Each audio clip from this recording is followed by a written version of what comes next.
hosting her. Hello, everybody. Chicken with a resub, very much.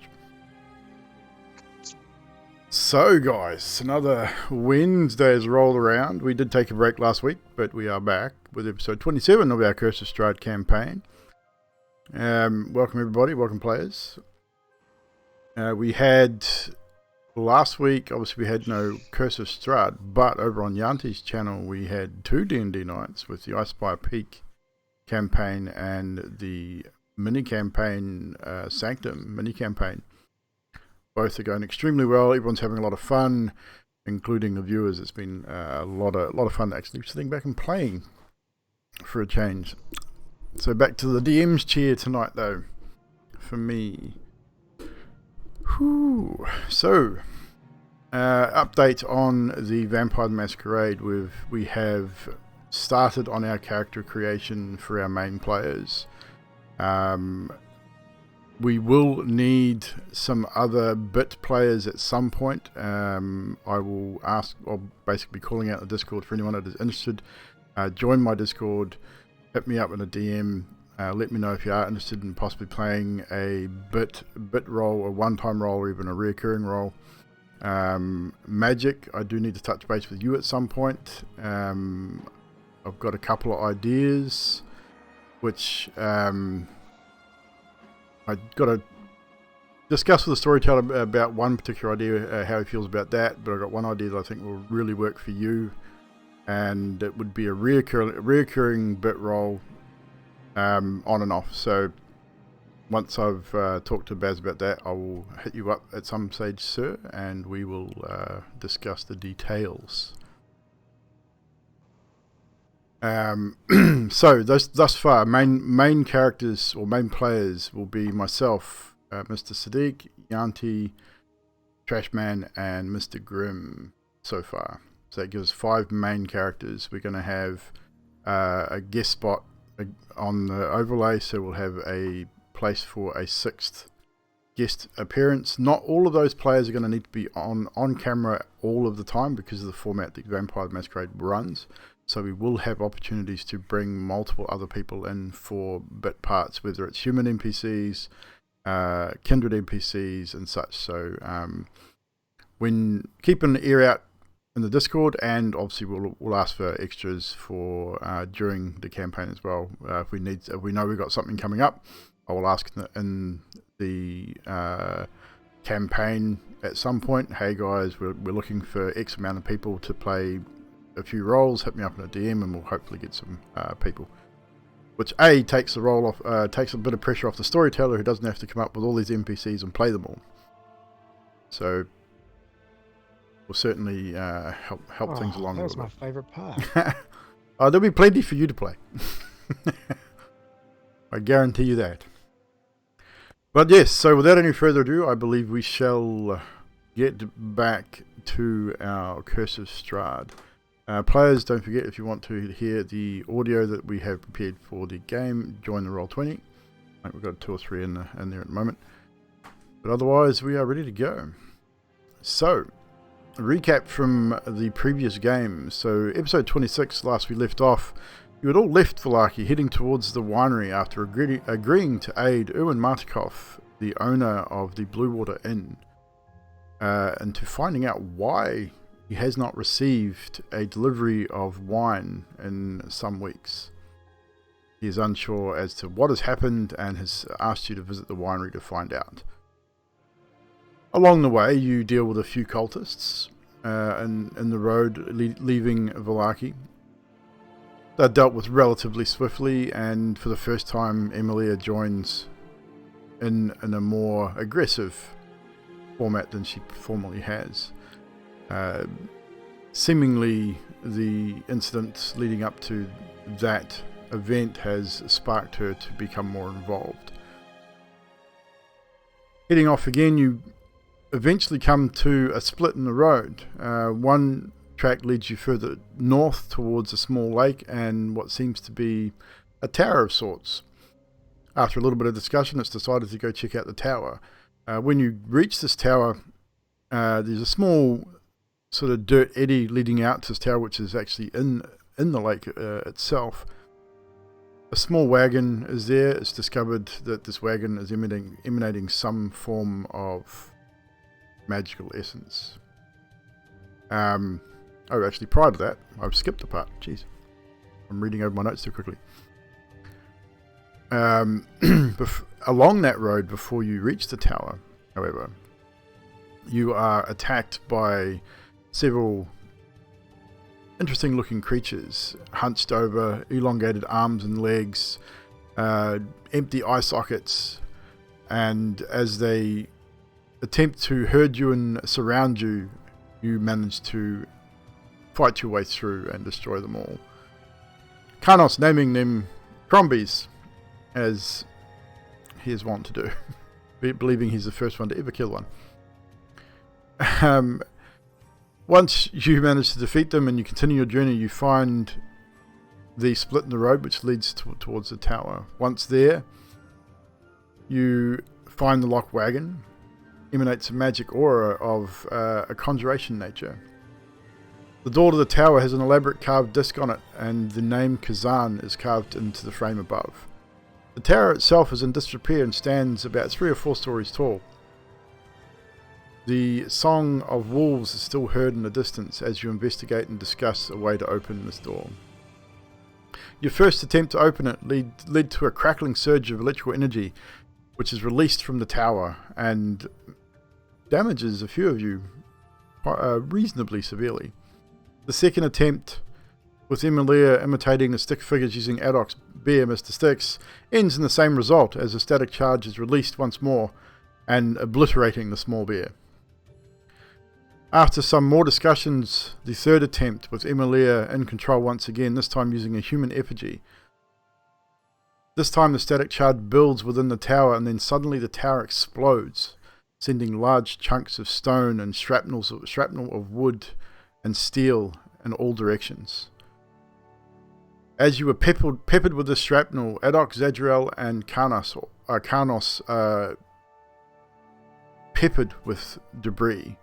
Zadriel and Adok both fall unconscious, with Karnos pretty close himself.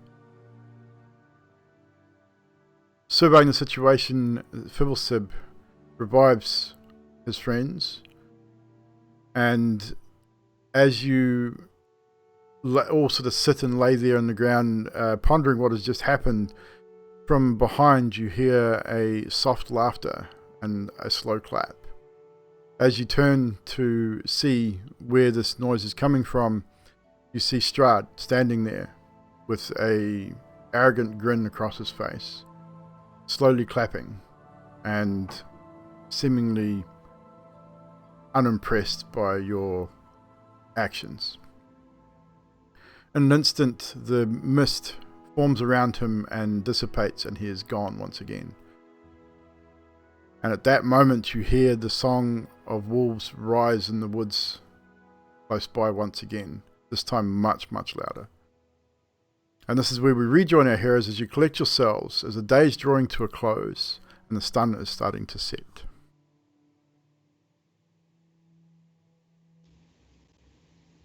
So, do we see wolves, or do we just All hear them in distance? you've heard, all you do is you can hear them. You have not seen any movement at this point. It's just the baying of wolves in the distance. It's something you probably become accustomed to, because every time you leave Vallaki and you head out into the wilderness in Barovia itself, you always seem to almost be followed by a pack of wolves, but they're never close enough to be an issue. Although this last series of howls and yelps and barks were definitely a lot closer.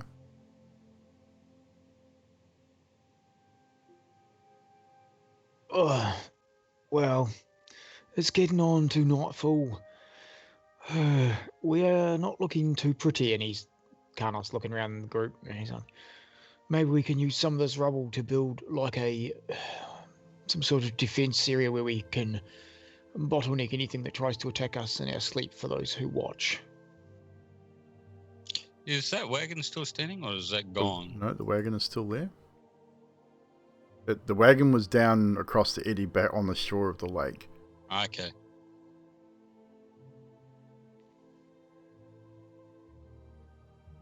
And we tried knocking on it, didn't we? Good. Okay. I don't think there was anyone in there, because if there was, they would have come out by now.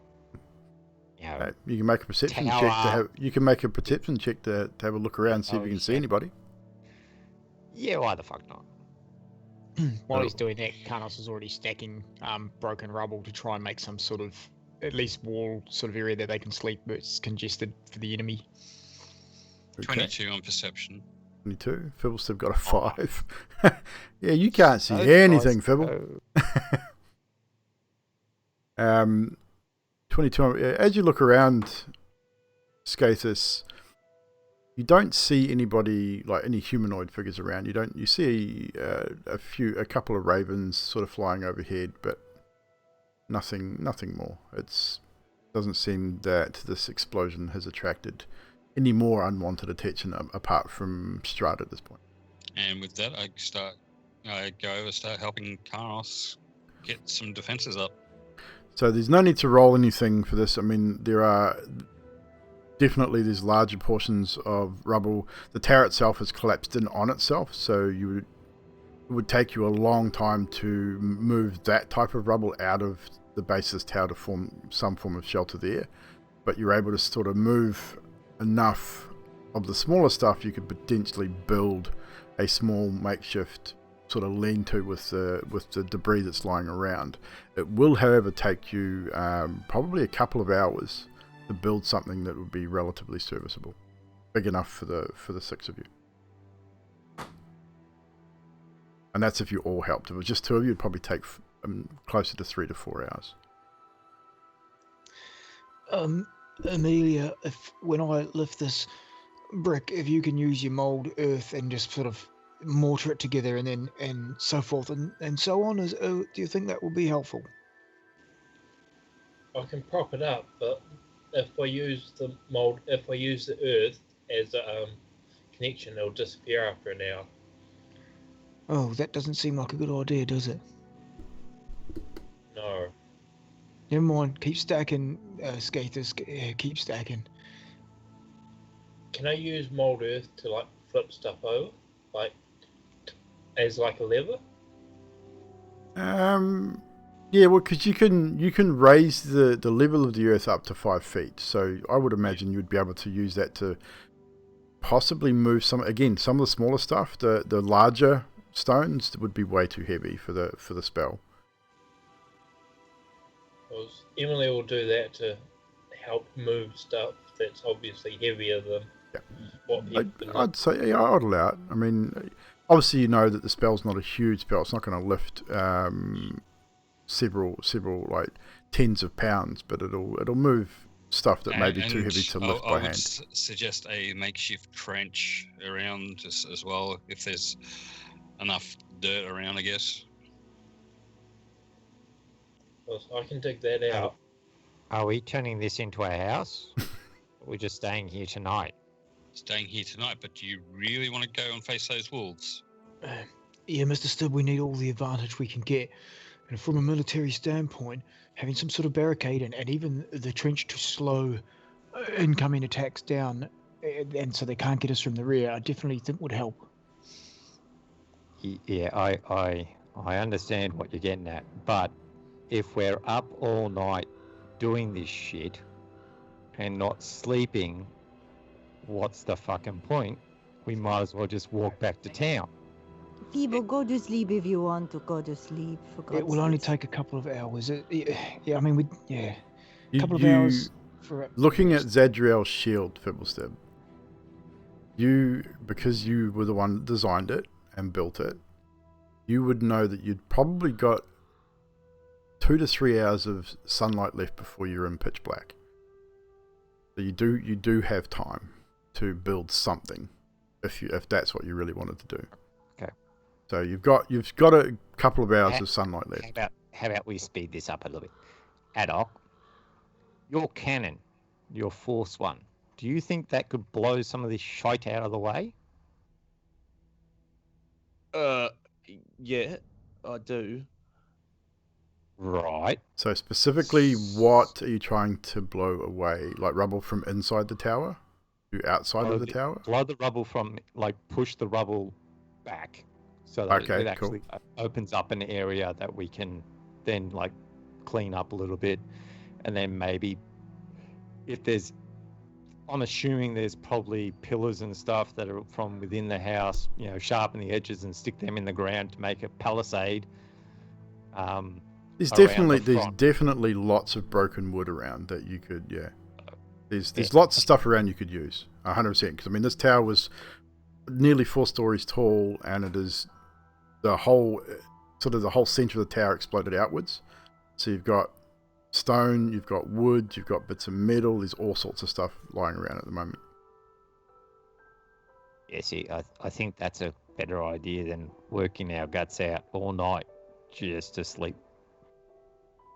All right, I'll start sharpening some of these bits of wood and stabbing them into the ground. Yeah, you do both sides. We'll make it easier. Well, actually, We'll do. do one side. We'll jam it in the ground, and then we'll sharpen the other side. Easy done with my sharp weapons. Yeah, and that would be easily enough for you to do. I mean, the wood is dry, so it does splinter off pretty easily with your axe. So, Adok. I would start making the cannon, the force cannon. And once that's done, what I like to do is I like to pick up 3 tiny rocks, and use magical tinkering to infuse them to smell like a bear, an apex predator. Okay. And where are you going to place those? Roughly wherever the tree lines are, or if it looks like they're going to head in, just so it's around, so they don't try and come near us. So that Okay. it's just around like a. Well, you've got a like a 50-60 foot eddy that runs from where the tower is on this little man-made island that goes across the water and to the shore where the carriage is situated, and then you've probably got another 50 or 60 feet to the tree line from there, and the road sort of is in between all that, so the road leads down in between the trees. So you've got a fair amount of open ground between the tower where you guys are trying to build a defense and the tree line. So you could put it anywhere between you and that tree line if you want. Great. Yeah, I would just do that and just probably clump them together so that what I'm thinking about hoping is going to happen is the wolves are going to smell the odor of bears and go, holy shit, that's bears, let's not go there. Roll a nature check just quickly for me. And seeing Adok do that, I'm going to go, that's a good idea. I'm going to make 5 more. With a 14, you've not seen a bear in Barovia. So you're not 100% sure if there's even bears in Barovia. Or you're pretty certain that a wolf would be afraid of a bear, but you're not 100% sure you've ever seen one. Not in the time you've been here. He's seen Emilia transform into one. Apart from that. Oh. But naturally, in the land of Barovia, you've not seen a bear in the wild as yet. Okay, wait a minute. The most apex predator apparently in this land is Strahd. So if we made it smell like Strahd... Which you could both of you roll history to see if you remember what Strahd smelt like. Because you have had dinner with him, you've been in his castle. One moment, I'm going to see if this is a very interesting line of thought. Yeah, we Indeed. both rolled 13. 13? Just wait a minute, I've just got to check to see if I've got one, and I do, so I'll burn that. Inspiration. 16. Oh, well, yeah, it's still +8 anyway, so it doesn't make Yeah, so it's not 16. bad. So, I'd say with a 16 you would have a reasonable recall of what scent Strahd may have smelt like. At least the castle, definitely. Adok, probably not so much. No, Grim. No. Great. I would still, after I've made the Eldritch Cannon, the Force Cannon, I'd still try and infuse the 3 rocks with the smell like a bear. Okay. Yeah. So you create your stones, you place them in strategic, what you think are the best strategic positions out between you and the tree line. So wait a minute. Cam made 3. 3, and I made 5. Yep. So you've got 8 total. I think with 8, I think it'd probably be just better to put it like around the building itself. Make the building smell like Strahd, so they don't go there. Actually, being an animal, they've got a better sense of smell than what Karnos does. So, yeah, should work. Right. So, yeah, I'm just with my 3 little rocks, Fibble. I'm just gonna start placing them in front of the building until you tell me otherwise. So while this is going on, Emilia, what are you doing? Emily is going to remind Karnos that he has a whole bunch of weapons that he took off the other party when we took them. Yes. That he can use for defenses as well. And then Emily is just going to be helping people doing defenses, whatever. Okay. And That's what correct. I have a lot of scimitars. And what is Zadriel doing at this? Zadriel is very, very wounded and tired, but she is holding in her stomach, trying to hide the lift rocks and things. The giant dent in her chest plate. And Skathis, you're just helping move rubble and build defenses? Yeah. Sweet. So, Adok, your construction of your cannon is complete. You are going to fire it into... because the door of the tower was obliterated, which is where all the splinters of wood came from. You have what is basically left standing in front of you guys as far as the tower is concerned.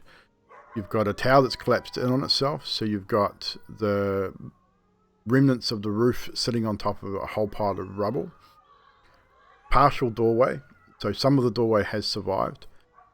And you can walk forward maybe 2 or 3 feet into the doorway, so you got a bit of space there. If you were to obviously fire it in that general direction, you could potentially move more of the rubble backwards and create a bit of a space within to maybe then pile up a few more stones in that around edge to give you some form of shelter and a bit more of a defensible position.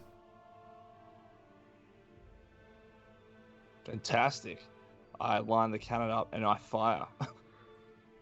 No need to roll to hit. It is a static object and it is directly in front of the cannon, so it will definitely hit, but I'll need you to roll some damage for it.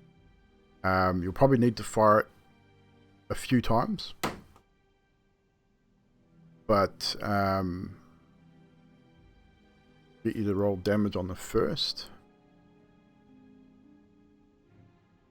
Thanks for the sub, Sadiq.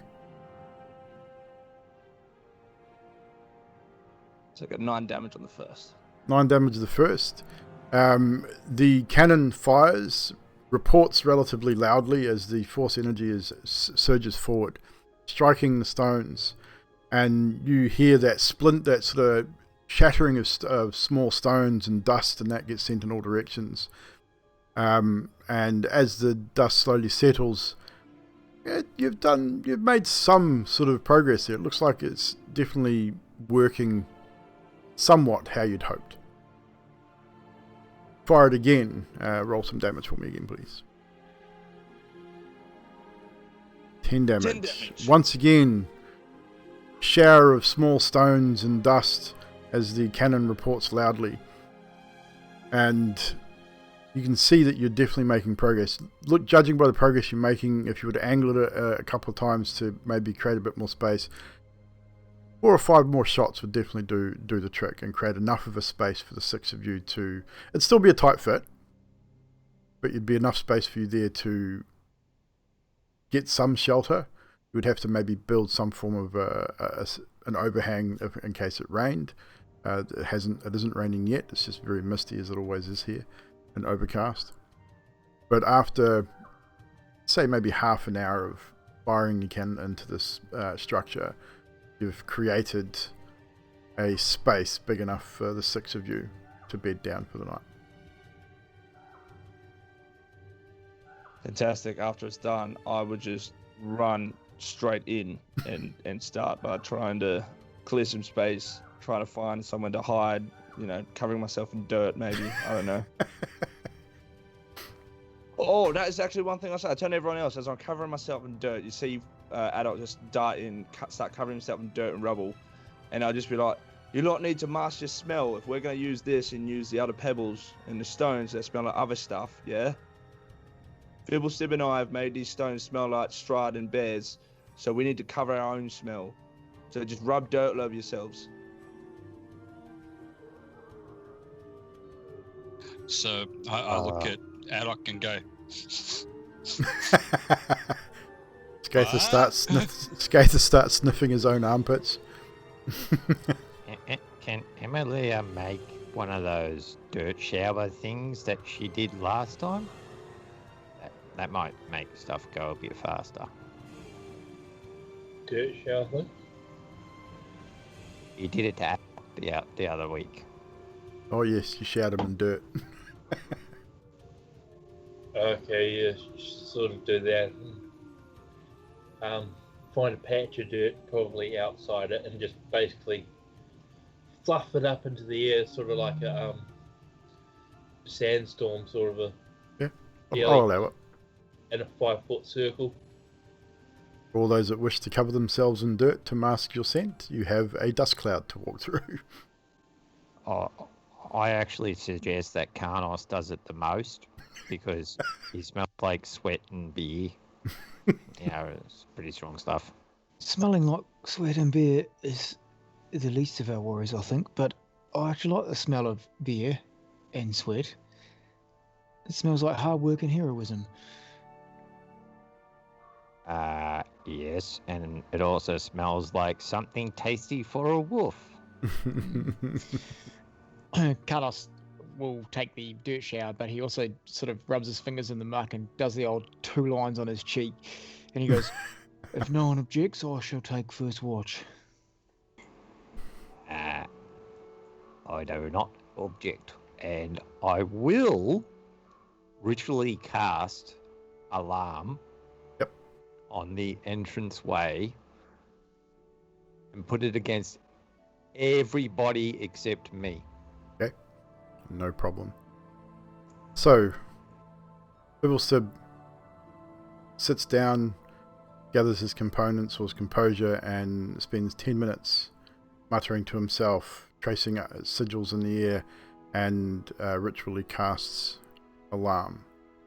As you all gather together, as the last remnants of the day's light starts to fade away and night starts to draw in Barovia, I need Zadriel and Adok both to roll a D100. Ooh, gotta break out the knife.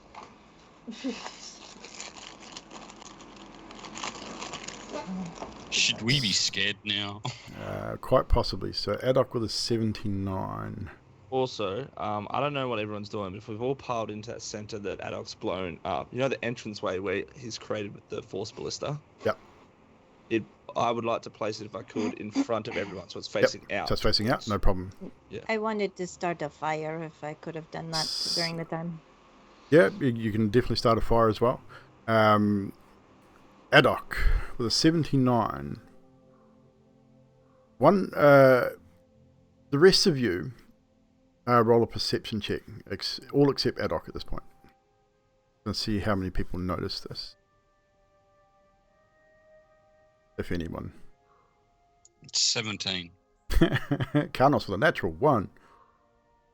Carlos with a natural 1. Yeah, it's all right. Carlos is wounded. I've already put 1 set of dice in the jail. Got to do it again. So Carlos was Emilia, busy prepping his shield and axe ready to go. So Emilia, Is it nighttime? Scathus, and it is nighttime, so you get a +2. Sweet.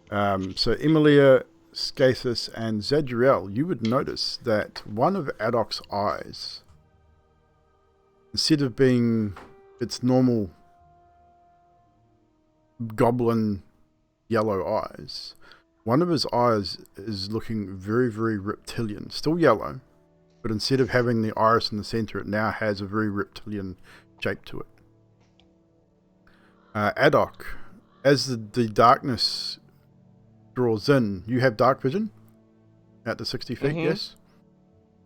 As you're looking out, setting up your cannon, looking out, you notice that, wow, I can see really, really well right now. Your dark vision is now doubled out to 120 feet.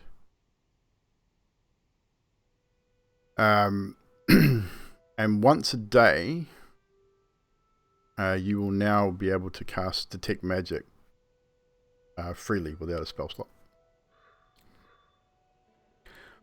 The other thing you guys notice, however, is that eye that now looks reptilian seems to have a mind of its own and is looking in not the same direction as his other eye. Adok, you don't really notice this so much. You've got this newfound boost to your dark vision, but yeah, those that you noticed it, you can see this eye. It moves. At one point it looked directly at you, Zadriel, and then back to the cannon. Divine sense that shit.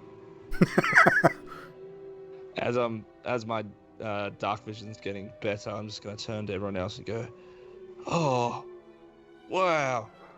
Are you anyone else seeing better?" Are you okay there, Adok? No, it's your eye seems weird. What do you mean? Which eye is it? Is he left eye or right eye? We is right eye. So Right, can make a note that your right eye is now reptilian. You can cast Detect Magic without a spell slot once per day, and your dark vision's now 120 feet. So I don't sense anything off of him? No, you do not. The only thing you sense is the undead energy that is emanating from Emilia.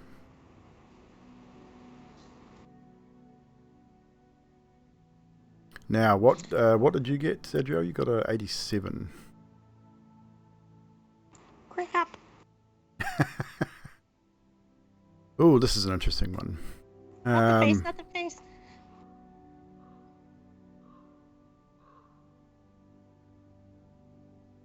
Okay, you can now... do you have Cure Wounds, by any chance, as a spell?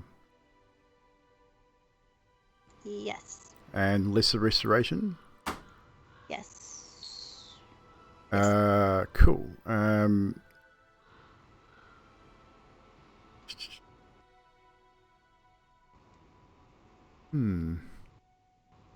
Okay.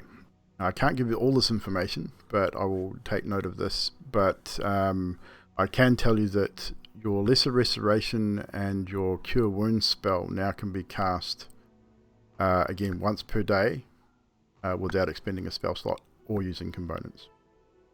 Let's make a note of that.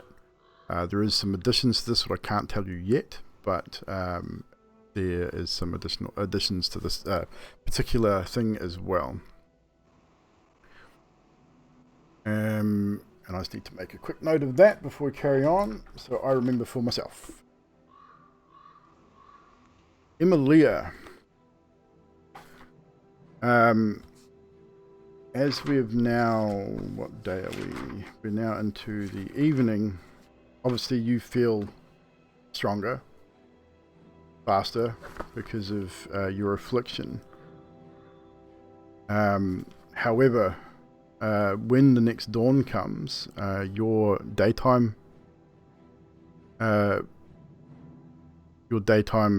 disadvantage will be +2 starting from the next dawn. I'll be -2, sorry. So you'll be -2 during the day.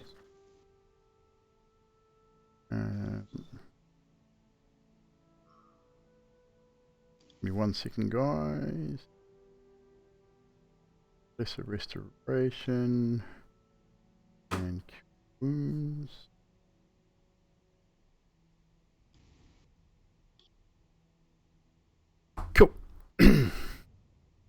Right, so as the night starts to draw in, you build a small fire. Obviously, I would imagine you're not going to build it too big to draw unwanted attention. You set out your stones, believing that the scent of beers and Strahd will keep your foes at bay. And do we have a watch order? Are you going to have someone on watch, or are you going to rely on the alarm? Carlos already volunteered to do first watch, if that's all right with everyone. I'll take second. I'll take third. We will need a fourth watch, I believe, to make We'll sure take, so that you'll get your night's rest.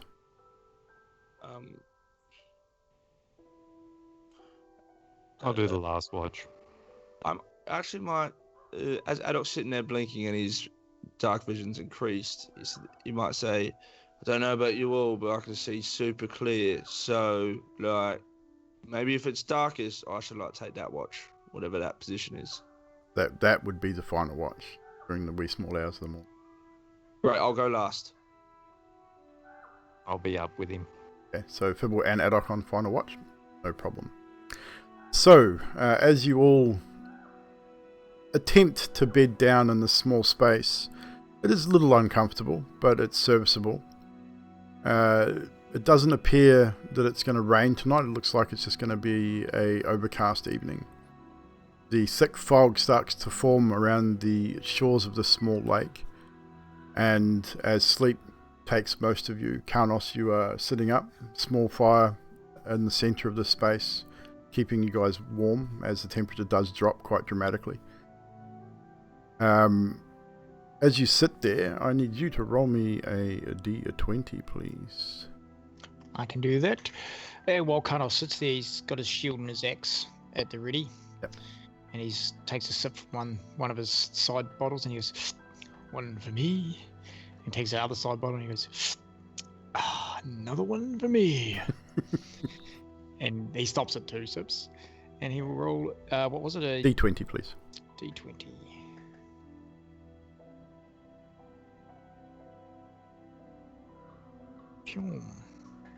And coming. 6. As you sit there, take your 2 sips from your flasks and poke at the fire to keep it going, not too brightly, but enough to keep the small amount of light around.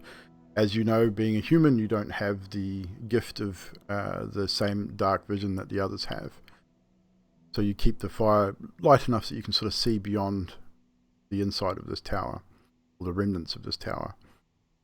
And over the course of the next hour, you don't really notice a whole lot, but a single raven flies in and perches on the remnants of the tower door and just squawks a little bit, rah, rah, and then sort of you see him looking at you sideways, sort of blinking.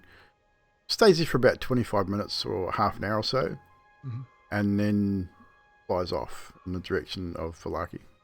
While he stays there, Carlos would be like, he'd stand up, shield and axe, and he goes, oh, hey, Squawky, as you can see, we're in a little bit of trouble here. Any help you might be able to deliver us from your pals would be greatly appreciated. And he sort of puts his hand out, alluding to the others in the den, and he says, your friend Zadriel's in there. I know you're not big fans of me, but she could do with a little help. She ain't looking so well. So, you know, and the others are kind of, we had a bad run this evening. So if you could flutter your way somewhere to, you know, give us a bit of aid, that'll be lovely. There'll be something in it for you. I got some gold, I got some silver, I got some beer, got some wine. Yeah. During the conversation, the bird doesn't seem to react. Like, picks at the stone, looks at you, squawks a couple of times, and then I say after about 20 minutes or so, just takes flight, but does fly in the direction that you believe Falaki is position. What a good little trained pet bird that is. The rest of your watch goes with relative ease. Nothing really too much happens. Again, just the sounds of owls and other bird life in and around Barovia. The sounds of wolves still heard in the distance. Almost like, I mean, they don't seem like they're getting any closer, but they're definitely not getting any further away either. So they, with your experience as a hero and adventurer, you get the sense that maybe that they're just waiting, watching to sort of see what happens, or maybe waiting for an opportune moment. They don't seem to be approaching. So whether that's due to the defenses that you've managed to lay before you've set up here, who knows? Your watch comes to a close. Oh, shall go and wake up Skathis then. Carnos goes over and sort of gives Skathis a tap on the shoulder. Hey, Skathis, is you up, mate? Yeah. Nothing to report, but one of them raven fellas, I think was a raven fella, could have been just a bird, but one of them raven fellas landed and I chatted for quite some time with him. I have a bit of a thing with birds, you see. I was a bird once myself for a short period of time. Oh, God. I think I was able to, and sort of Carnos regales a weird variation of a story about one time when he was a bird, but it's nothing like the real time. It's more like, a heroic adventure. I was turned into a bird for one particular adventure where I had to infiltrate a goblin camp. And he sort of rails on like that, and then goes, "Okay, but yeah, your turn, mate. No major hassles." Awesome, thank you. And Carlos goes, Awesome. And Skathis rolls his eyes in the back of his head as he turns around. So Skathis, as Carnos beds himself down and eventually finds slumber, do you have dark vision, sir? Yes, I do. 60 foot. Okie dokie. So, you sit there again, same thing. You keep the fire stoked enough to keep everybody warm and to offer a little bit of extra light as well. During the course of your watch, you hear those noises, those same evening noises of Barovia. I need you to roll a d20 for me. During this Straight next D20? just a straight d20 for the next 2 to 3 hours that you are on your watch. Nat 1! Number 1. As you sit sort of contemplating the previous day's events, you hear the sound of a child weeping in the distance. You stand, you approach the doorway of the remnants of this tower, and you look out across the lake, trying to determine, is that a child I hear? Roll a perception check for me, please.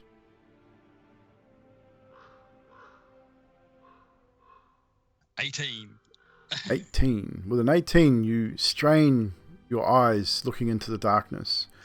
Your dark vision lending you some assistance in this, and you then eventually, after all, I've not really been able to see them, you close your eyes trying to hear which direction it's coming from, and it comes to you again, just the soft sound of a small child, possibly a female child, you're not 100% sure, but just a soft weeping.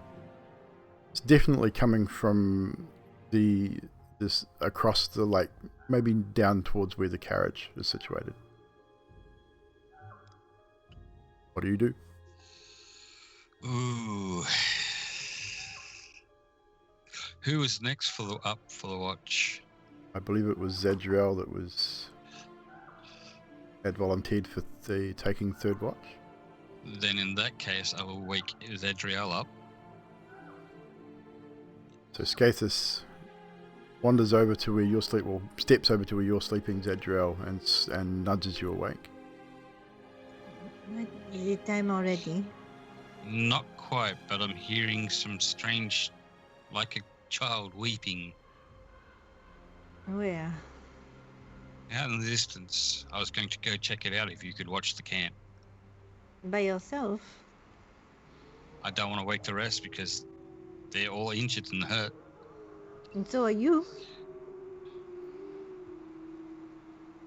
I'll manage.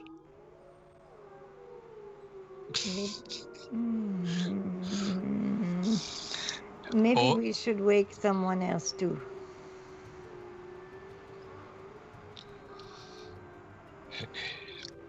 Emilia! Emilia! Kick Emilia. Earlier sort of sits up, sort of grabs the pack, thinking that somebody's stealing that ship. We hear noises out there. You can change into different things, can you know? I can. Maybe go with Skeesus so he's not alone, and I will stand guard. Okay. And as you are talking, you all now hear, just ever so softly, just carrying on the slight breeze that's started to blow during the night, soft weeping of a small child.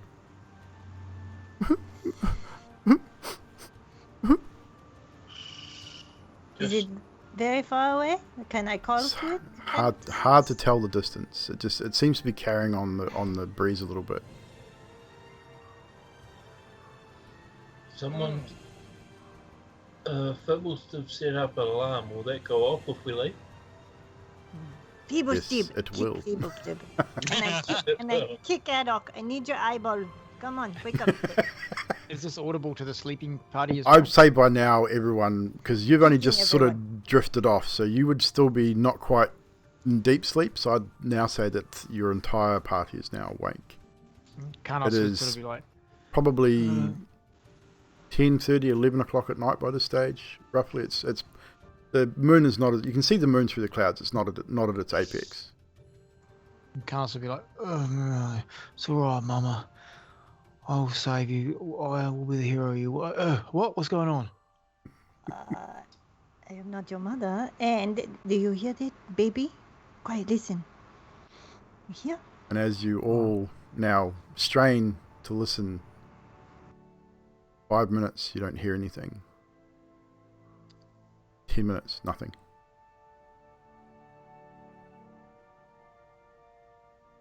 No, I don't hear anything. Phil, you hear anything? I fart and roll over and go back to. Adok, can you hear anything? All right. No. But what were you hearing? By God, Adok, what happened to your eye? What do you mean? Nothing. What happened to you? Yeah, well, now that you're looking directly at him, yeah, you definitely notice the eye, and it's not looking at you. It's looking over at Zadriel. Zedriel, did you do this? Emily? No. Sorry, carry on, Zedriel. I don't know. It just popped up like that. I think it's the mud he bathed in. He probably had all these kinds of parasites and he's got something. Yeah, it looks kind of like, reminds me of a time this girl I knew, she had something called pink eye, right? I feel like, have you been doing some weird things up near your eye at all? What the hell are you talking about? What's wrong with my eye? What? I hold up my shield in the dim light of the fire to sort of get a bit of a somewhat of a mirror effect. It's not going to be very good because it's a used shield and it's a pretty old, but Yeah, I don't think you'd really be able to see any kind of reflection from your shield. I mean, you can sort of make an outline of your face, but I doubt you'd be able to see what you're talking about. damn it. I cast light on mine and like, look at the sun. Look at it. I burned. No, what? The sun on your shield, however, is highly polished, and yes, while it doesn't give you the colour's the same, but it doesn't really give you a colour. But you can see distinctively your left eye, your right eye, sorry, is definitely not the same as your left eye, and it is not looking in the direction that you're looking. Oh my god! What's happened? Help me! What have I done? What happened to my beautiful eye? What? Zadriel, what'd you do? I didn't do anything. What's it? Maybe it Who was else? Emilia. She's the one that's got pissed at you for stuff. She does magic too, you know. Yeah, Not that I'm bitch. Right. accusing her of anything. No, don't. I'm gonna storm over and just like kick her as hard as I can. Roll to hit. I'm Carlos pretty, is actually gonna and it's been stop unarmed and strike, grab so I'm some pretty sure you can't hurt anybody with your unarmed strike because you're not strong enough. So you don't even no point even rolling to hit. You go over and you kick Emilia as hard as you can, and Emilia, it does not hurt at all. But he definitely kicks you. Carlos would definitely have grabbed him to stop him and said, "Hang on a minute, what did Zadriel hear?" Baby, I had a little child And and it's at But that screwed point about that it, you but- hear the baying of a rather large pack of wolves that are extremely close. I think it might have been a trap. Oh, the wolves stole a baby. No dingoes. Yeah, I've heard that story too. I'm going to take my torch and light it at the fire and kind of stake it in the ground because they don't like fire, close to the outer edge, and get ready to fight just in case. Roll a perception check. Are you going to have a look to see if you could see anything? I'm going to ask Adok if he sees anything because he can see further than me. Yeah, well, he Um, definitely said that he could see a lot better in the dark than he did before. So At this point, hearing the wolves, Adok would have piss bolted into the rubble somewhere.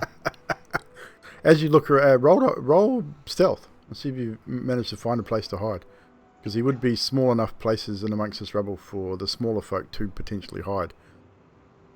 25. So with it, roll perception. Anyone who's looking for Adok at this point, as I'm gonna find you. Zadriel, you just turn around and look. I To see okay, where I'm not Adok is. even going to attempt that because I can't even get that high. No, I mean most of your passives are pretty low, so no one passively would have seen him. So Zadriel, as you turn around, Adok's gone. You can't see him. Dad, I called you bear. Oh, sorry. Just gonna get ready to. Yeah, Carlos pulls his shield and X and says, "Don't worry about Adok. I think there's enough hero here at the front line." With the mention of the bear, can I try and throw a small pebble at Zadriel? You can. Fantastic. That's what I would do Roll to as soon hit. as he mentions the bear. Well, are you trying to hurt her with it, or just throw it at her? Just throw it at her. Just, okay. Yeah. So Zadriel, you wouldn't feel it 'cause it'd probably strike your armor, but you'd hear that Make a distinctive ting ting ting. Would I see where it come from? The noise from where? Roll another perception. Come on! Damn it! Nope. or you kind of feel it against your armor, but you hear the stone strike your armor and then hit the ground beside you. Adok, we need your cannon. You need to come out. Just hear from the distance. I can control it for like up to 60 feet.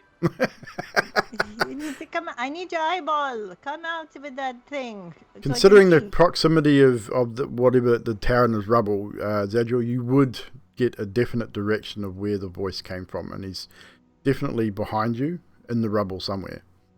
I'm gonna walk closer and like look casually, like I'm not really looking, and be like, I need you to come out so I will protect you. I've always protect you. Roll investigation, see if you can find him. What the hell? Nope. You're looking and you cannot find him. He is vanished, but he's in there somewhere. You know he's definitely in there. You just can't see him. Can I get Adok? I'll get Adok to. Can I get Adok to roll a d6, please?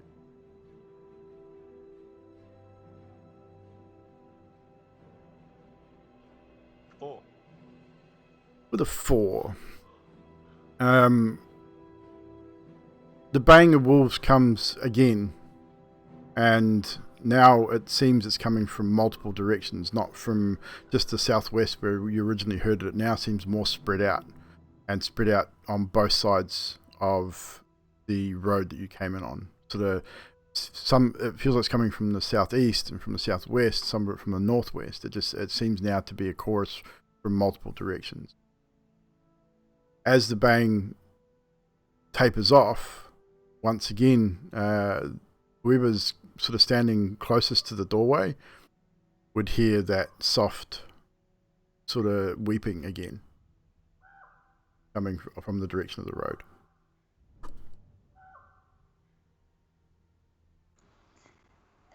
If I'm looking for Adok, am I closer to the doorway? You'd be probably location? furthest away at this point. Okay. So Karnos, I would imagine Karnos and maybe Skathis would be up the front. Yeah. Fibblestib was rolled back over and gone back to sleep.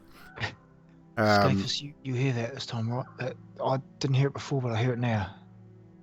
That's why I got Zadriel up, because I was going to check, but it sounds like we have more urgent with these wolves coming. Karnos sort of stretches. Right, I'm going to throw my armor back on right now, because otherwise we aren't prepared for this. And with that, I'll go over and shake Fibblestib, saying, "Trouble coming."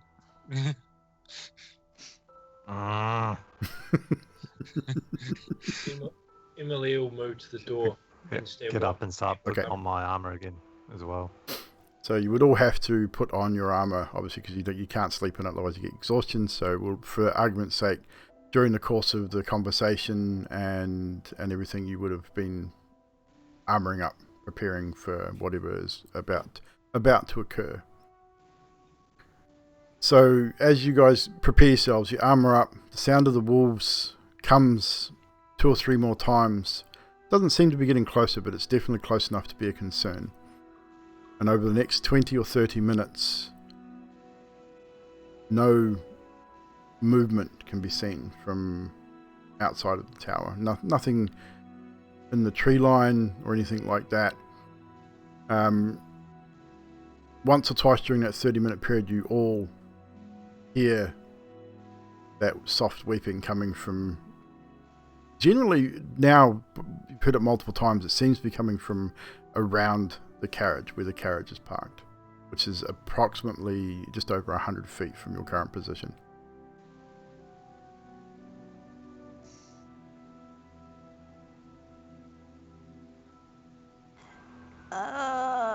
Zadriel's gonna hit light on her shield and start to walk that way because I feel stupid.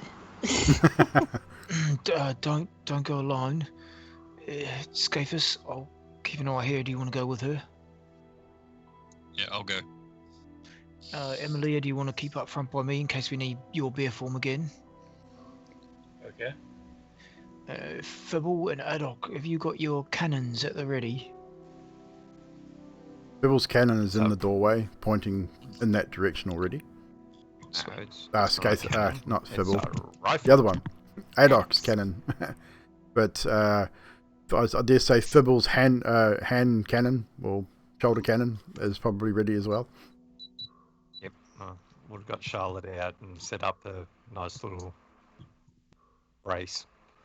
You would probably find a pretty good firing position on what's left of the wall of this tower. You'd probably scale up a few of the stones and set yourself up. You've got a bit of cover and a definite stable firing position. Oh, right, you two. I think we've got you covered. If you want to have a look at that carriage thing. So Zadriel and Skathis slowly make their way towards the shore of the lake to where the carriage is parked.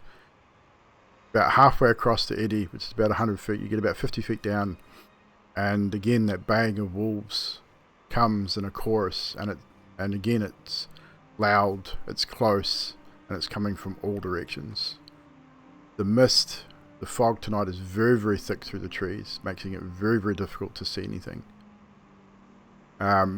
Can't hear the child weeping anymore, even as you're moving, getting closer. All you can hear is the sound of your own footsteps on the gravel and the sound of the wolves coming in waves every 5 or so minutes now. They seem to be excited and almost frantic. You can hear growling, and you can hear, like, the snapping of teeth, even, as you can imagine. They're sort of almost fighting each other, vying for a position.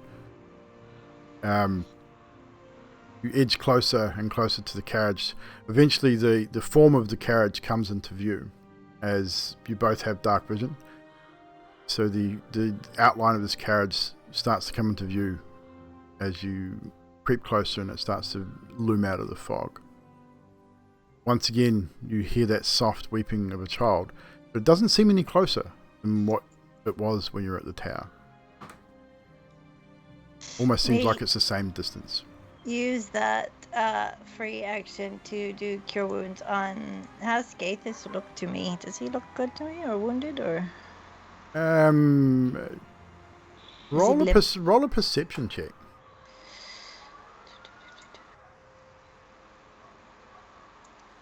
11. He's definitely taken some damage. You all have. I mean, you would all know that you've been hurt. You were all struck by debris and stuff during the collapse of the tower. So he's definitely hurt. He gets 9 healing. As you cast Cure Wounds, a very audible sound comes from your hand as the radiant energy leaves your hand, and as you cast, you get to heal Skathis, but an almost humming sound emanates from your hand. It's an odd sound, and it's quite loud, and it definitely shocks you, and would shock you too, Skathis. You've never heard that kind of sound come from anybody, let alone Zadriel, whenever she's cast a spell. You are able to cast that spell at no cost. If you choose to do it that way, you get it once per day. So you haven't rested yet, so you are able to do that. But you do, with the casting of that spell, hear a low growl come from the trees about 40 feet directly across from you.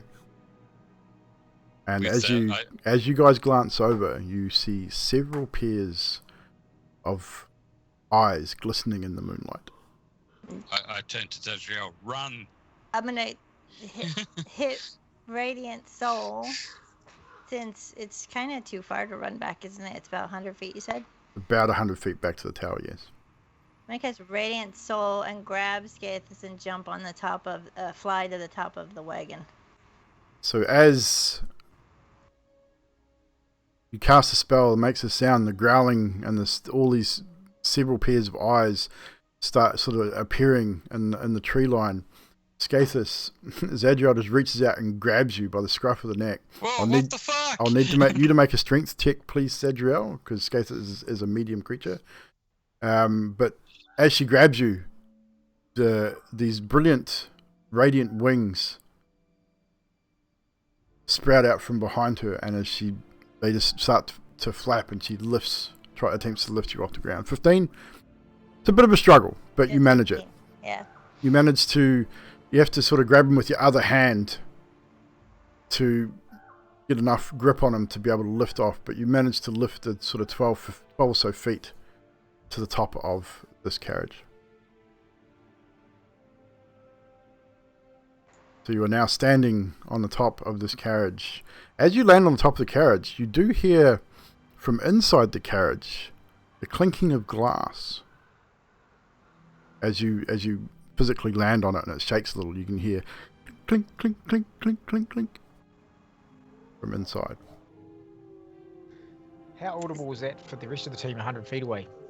I'd say you would definitely seen the radiant, probably not you, Karnos, you're probably too far away to even have seen the light at that distance with the fog and everything. Do I hear the clinking of bottles? No, Run. not from that distance, no. It's definitely that clinking from inside the carriage, so it would only been audible to Skathis and Zadriel. Sweet. But as far as the spell sound, you probably would have heard the remnants of it, so it wouldn't have been 100, you would have heard something, you wouldn't have been sure what it was.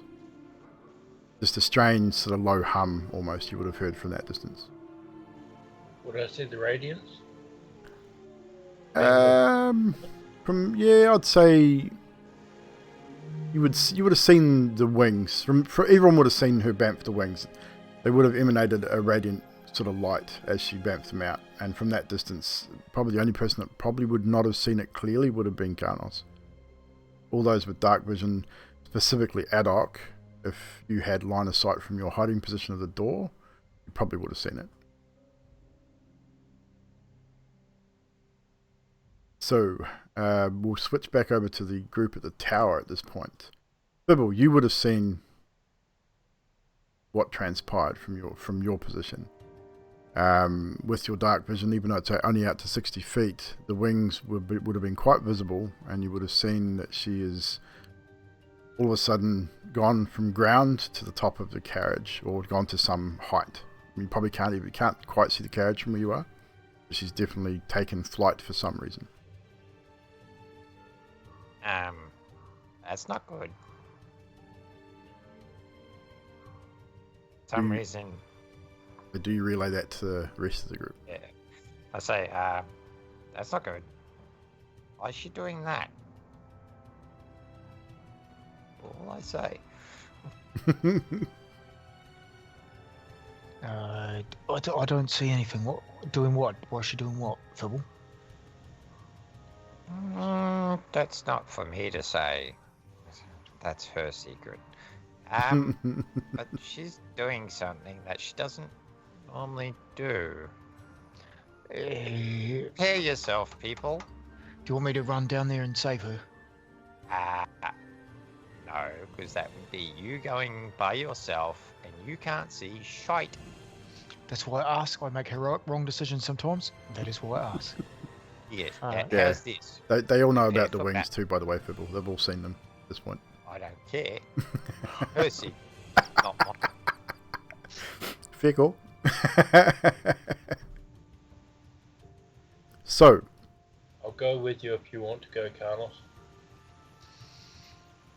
Fibble, is that a wise decision? Do we go? Do we head? That leaves me and Adok here by ourselves. That is not wise either. But at least you're not alone. Here in the background. I'll be alright, don't worry. Look, how's this sound? I grab 5 rocks. Yep. I make them emit light. Yep. Which is 5 foot of light. I go, here, drop these along your way, then you'll have a track to come back. Just remember, it's about 100 feet.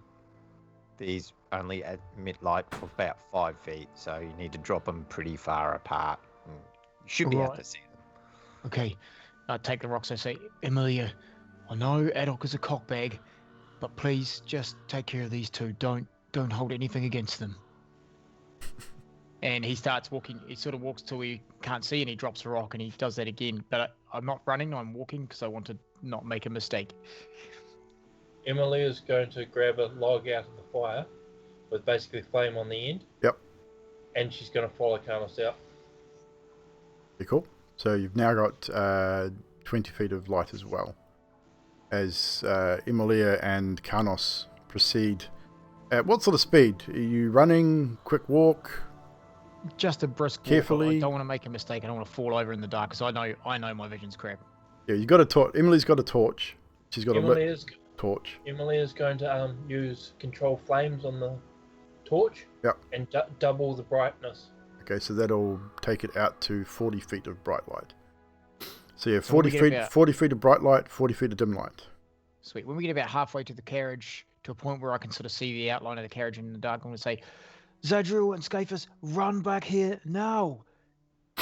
And Zadriel and Scaphus, you would see the torch as it starts to come down the 100-foot eddy from where you are. And especially now that it's very, very bright. You can still see what looks to be maybe 24 pairs of shining eyes in this sort of dim moonlight. It's not a full moon, but it's enough light from the moon coming through the clouds in this dim light here that you can see the eye shine of a lot of what you can only make out to be wolves, as the howling then chorus starts again from all directions. Get out of here, we're safe. If it's still within a minute, I'll fly both of us down or jump down. And I still have light on my shield, so I'm kind of like holding it out to kind of deter as we're running. So, Scathus, I mean, you wouldn't need to fly down. It's only 12 feet. You could jump down without any hassles. So you descend from the carriage and start heading back towards where Carnos and Emilia are. And you can see them quite clearly. I mean, the torch is very bright. Yeah, I run there. Emma- Karnos holds his ground till they get behind him, and then he'll start sort of cautiously side skipping, so keep an eye on the eyes as well Yep. as and picking up the rocks. So, rocks Karnas, perception check at disadvantage, please. Zadriel and Skathis, I need you both to make an athletics check for your dash back to where Karnos and Emily are. Both perceptions were 12, so 12. 12. God, low rolls, Zadriel. Terrible. You sort of trying to keep an eye on where the wolves may be. It's really difficult to sort of see from your position, but you can still hear them. They're definitely there. They don't seem like they're advancing. Zadriel and Skathis, you hit the ground as you jump off the carriage. You get about 10 feet, and you don't trip or fall, but you're stumbling as you fall. It's almost a knee-jerk reaction. You're both injured. And it says 5. I'm pretty sure. No, it said 2. Oh, you rolled a d20. You just rolled a straight d20. Try the athletics check again.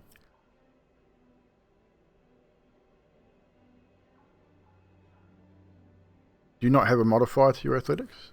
It's supposed to say 2, because I have +3 to athletics, so it's supposed to be 22 right then. Yeah, her beyond doesn't seem to be doing math. Yeah, for that's weird. Yeah, it's taken off try all the modifiers. Try reloading it, see what happens. Okay, So, carry yeah. on. Either way, Skathis, you don't trip and fall, but you do stumble a little bit as you make your way across the ground. It is a little bit slick, a little damp from the dew from the mist. But you will eventually make it to where Karnos and Emilia are standing. As you group together and then start to head back towards the tower, you now hear the sound of a lot of feet on gravel and grass. Are they coming from all around or just from where they were looking at them? At this point, it's hard to tell. You can just hear the sounds from where your current position is. Do you wish to have a look to see if you can see them? Look behind you as you're heading back towards the tower?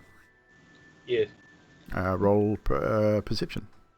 Just as a note, Karnos would stay like at the rear, so Yep. if anything gets there, it gets to him first. No problem. It's 10, but I have dark vision as well as the light. Yeah, that doesn't matter. The perception check is a perception check. Okay. Whether you got dark vision or not. It's a 10. You can't see where they're coming from, but you can definitely hear that there's something moving, and whatever it is, it's coming fast.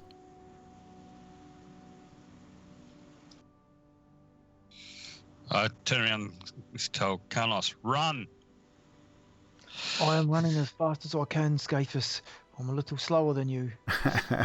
So eventually you do make it across Eddie back to the tower, and as you turn to greet whatever is chasing you, the sound grows louder and louder and louder. You don't see anything. And then you hear the howls of wolves, and that sounds like it's right next to you, all around you, surrounding the tower, but you cannot see anything. What are you doing? Karnos is standing ground with his shield and axe up. I would think it more prudent if we go back into where we made the defensive positions. Well, that's what I mean, at the Well, doorway. you of the would be defensive position. back into Okay. that area, yeah. You definitely would have retreated back to the interior of the tower. I will imagine that the alarm went off when the first person went through the door that wasn't Bibblestib. No. Or you would have... Yeah, I'm pretty sure as you woke up, I dare say, that would have happened. As you stand and listen and look, trying to see what's happening, you hear these footprints, these footsteps, dozens of them, light, and you can tell it's animal-like, and it is circling the tower. Circling. And for the next hour, it is what you hear, just the sound of dozens of footsteps circling the tower, growls, low sort of growl of a wolf. It's definitely wolf, but you cannot see anything, which is the strangest part. Karnos takes 2 daggers from his belt and just flings them out, using his hearing to try and sort of where the sounds roll, coming from? 2 daggers. roll to hit with disadvantage. Okie dokie.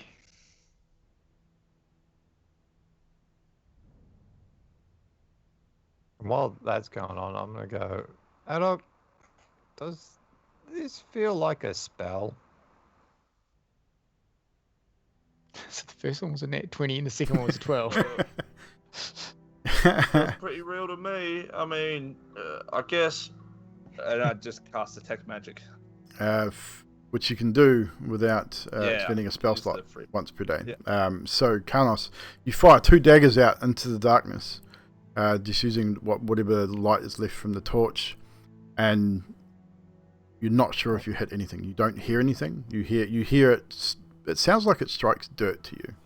I fired the first dagger, then the second dagger. The second dagger was 17 for the highest. So they both hit something. Doesn't sound like it Okay. hits flesh. It definitely sounds like it hits dirt or gravel or something, but it definitely struck something. Adok, Okay. what is the range? 60 feet on Detect Magic?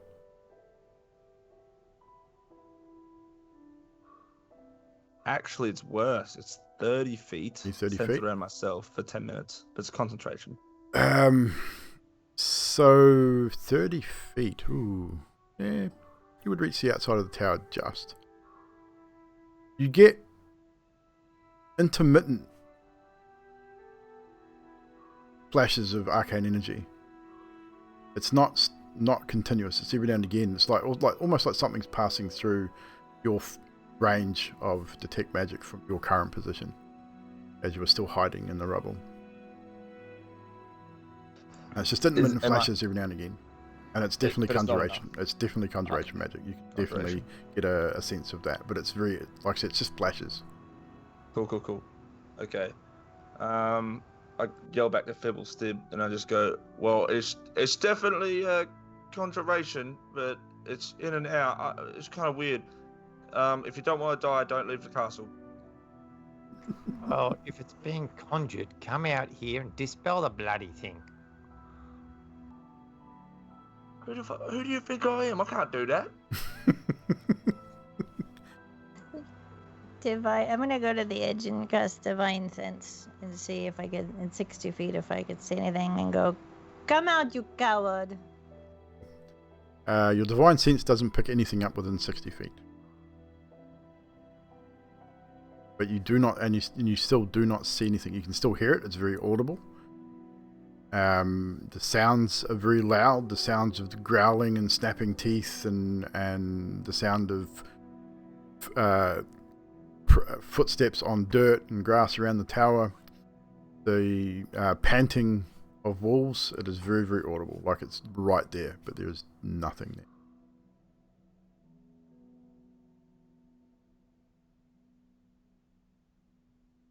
What are you doing, guys?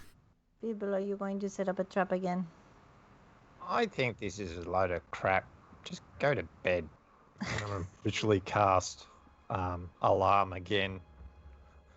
Okay, so you choose to try and sleep again. So it was coming to the end of Scathus's watch. So Zadriel would have been taking the next watch.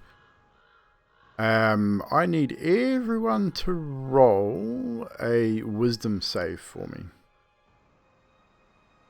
as the noise of whatever this is very loud and it's very close. I need to see how easily it would be for you to go back to sleep. I'm doing my monk thing, apparently. Doing your monk thing? Yeah, 17. 17. Zadriel with a 17. Skates with a 17. Emma Lear with a 26. Karnos with a 16. Is it magic that I'm saving against? Yes, it would be. So you would get advantage. So 22. 22. So you all managed to ignore whatever this is, believing it to be some form of magical illusion or conjuration type deal. And after about 2 or 3 hours, it eventually dissipates and the night becomes quiet once more. So during the course of your watch, Zadriel, this continues. You do eventually just ignore it, although it is very taxing on the mind. It's because it's very audibly loud, so it does sort of grate on you for a while, but eventually you just choose to ignore it. The rest of your watch goes uninterrupted. Who was taking the last watch? It was Fibblesib and Adok. Yeah. Because this event did take place, however, I mean, you will get the benefits of a long rest, but you will probably sleep further into the morning than you normally would to gain the benefits of a full rest. So just bear that in mind. So Fibblesib and Adok, as Zadriel wakes you, your watch, is there anything you wish to say to them as you wake them, or how do you wake them? I just pick them both up by the scruff of the neck. Winky, winky. Actually, Adok, do you sleep in the rubble? I do, you- yeah. Yeah, so you don't know You're where he hiding. is. You just know he's there somewhere. Wakey, wakey, the people. Okay. Give me your armor so I can fix it. What? Oh, okay. And I strip off my stuff and get into my bedroll. And Bibble, do you have to try and find Adok to wake him up? I Roll just roll then say, investigation. Adok, stop being a pansy. Come out. Come out. Come out. Come out. Come out. Out. Out. Adok, come out. Eventually, Adok. that will wake you, Adok. Hearing your name repeatedly will eventually wake you. Do you remove yourself from your hiding spot? Yeah, oh, well, yeah, obviously because the noise isn't there anymore, I would come out eventually. So, with that, you both take your watches. Pibble, you're going to work on Zadriel's armor during this watch. I am just looking at it and trying to pop it out and then cast mending. Pop it out. Cast mending.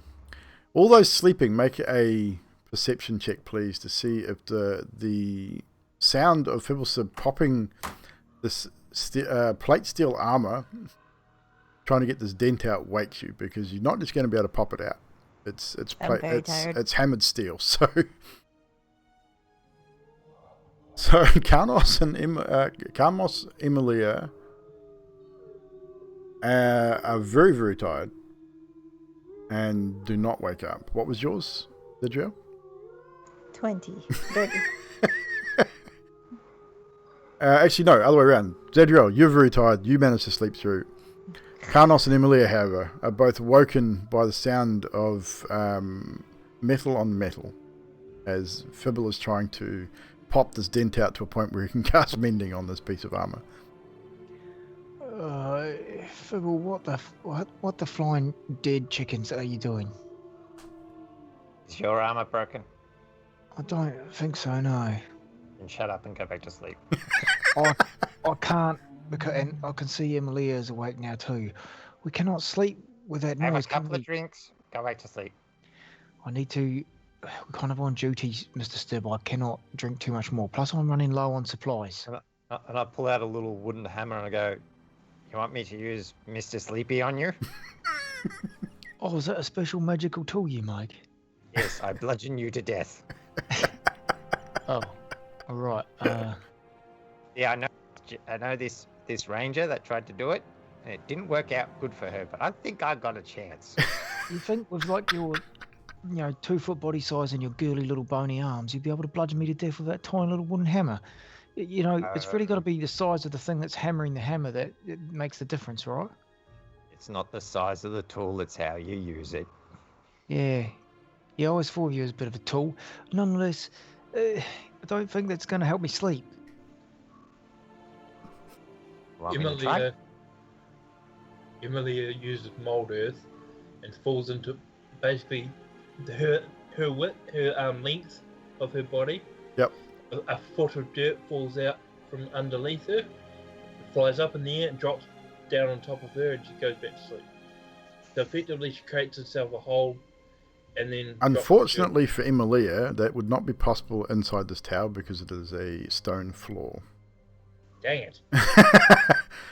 Nice idea, however, and it would work beautifully, but Emilia looks down and realizes that it's a cobblestone floor that you're all sleeping on. Crap. Is there any way? Do you have anything that can stick in my ears to make the sound more densible? Oh, wait a minute. I get 2 stones that are nice and small. Yeah. And I make them generate white noise, and then stick them in his ears.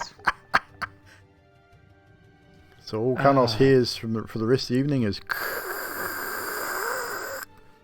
It reminds me of the ocean. I take it out, say, shut up and go to sleep. Okay, thank you. I shall try this out. And Emilia, is there anything you wish to do during all this? Emilia pulls out her water flask, uses shape water, and shapes herself 2 earplugs out of the water and puts them in her ears.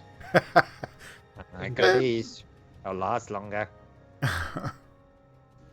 It would Well, definitely lasts an muffle the hour. sound. After an hour, they just turn into water again. And Yeah, and run out your ears. It'd be enough to get you back to sleep, I'd imagine. I think it's pretty funny. Eventually, with a little argument there and a little bit of extra tinkering, you're able to hammer out the dent enough where you can cast mending and repair it the rest of the way. I need both of you guys to make a perception check, please, for the remainder of your watch.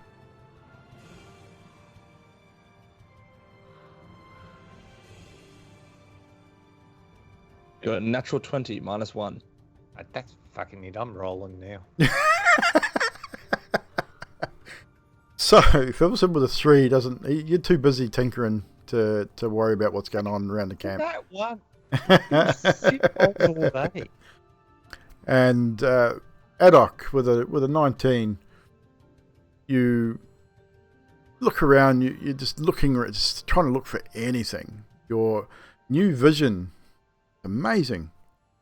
You can see right across the eddy, that 100 feet easy. You can see the carriage. It's really just weird that you can all of a sudden see so much better in the dark. But you don't see anything out of the ordinary. The sound is gone. You occasionally hear the sound of baying wolves off in the distance, as you always have here in Barovia. I mean, wolves definitely are prolific, especially around Vallaki and around the surrounding areas. But eventually the sun starts to rise, and ultimately you all get the benefits of a long rest. Although those of you that were kept awake a little bit longer during the course of these events, you probably sleep a little bit later. So by the time you do all wake and eat and drink ready for the day, you're probably looking at mid-morning. That would not be an early rise. And that's about a good time we can take a short break, now that event has happened. So you'll get the benefits of a long rest. So Zadriel and Adok, your newfound abilities have reset for the day. So Zadriel, now that you have cast that spell and discovered what it does, until further notice, whenever you cast Lesser Restoration and Cure Wounds, it will make a very audible sound. And at this stage, only you and Skathis know about it.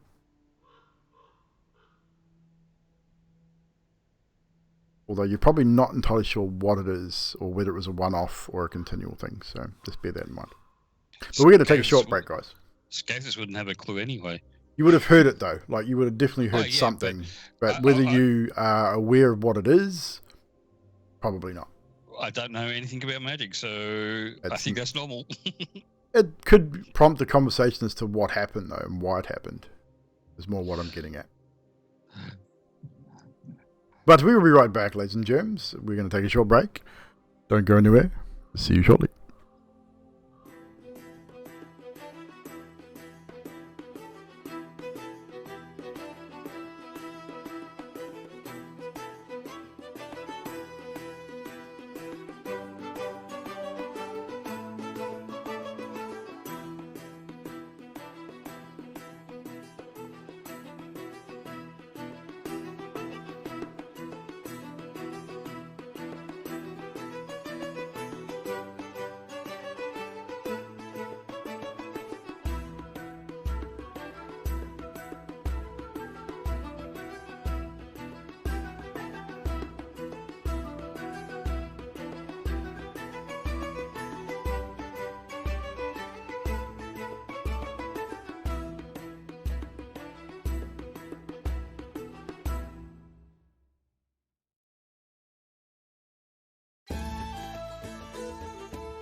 What's up, chat? I am back.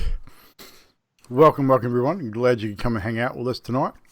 Hope you've enjoyed the show so far. What's up, Magic? A wee interesting encounter I decided to throw at the guys.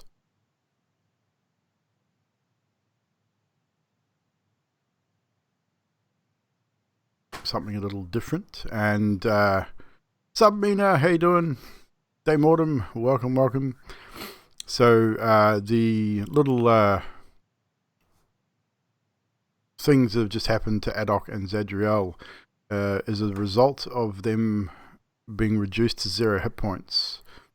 I have decided to use a little thing called Dark Gifts. So when you become reduced to 0 hit points, you receive a dark gift for a time. The length of time is determined by a dice roll by me, so they have no idea how long this will last. But some of them are really funny. Others are a little dark, but there's some pretty cool ones too.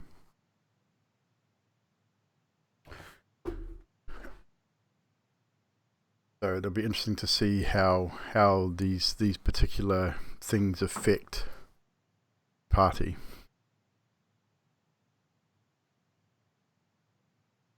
Should be a bit of fun. A little bit of humor to extra humor to break up the darkness of this campaign as well. I am so tired. That's what happens when you stay up all night gaming. No, actually, I woke up at 7. Yeah, but you were probably up all night gaming. No, I wasn't. But yeah, so it should be a bit of fun. No, what took it out of me was delivering the wood to Sadiq. Oh. Getting old trash. Then finding out that he wanted 2, not 1. Oh well. It's all good. All coin in the pocket, man. Coin in the pocket. Yeah. So I hope everyone is doing well this fine Wednesday evening. Don't forget that if you are wanting more D&D, come back and hang out in Yanti's channel on Friday night for the Icespire Peak campaign, and then again on Sunday for some more Sanctum. Obviously, we've had with the Sanctum, we've had some things heat up with another incident. I'm not going to give too much away because maybe people have not seen it yet. When Carnus went, he was running low on booze. All I could think of was Vilfin is enjoying it. Yeah, Vilfin, he's definitely not one to take a lot of booze with him, but he'll definitely drink when it's available.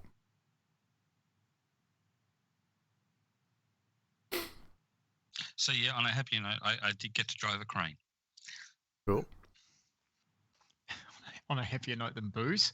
Well, Yeah, driving yeah, a crane is pretty happy. I don't drink, so. I'm just reading Nina's comment when Carlos went through. That's what you were talking about before. The spoiler. That was a whole different time period, long before this. When I say long, more, like a few years. It was a good crossover though. It was pretty funny.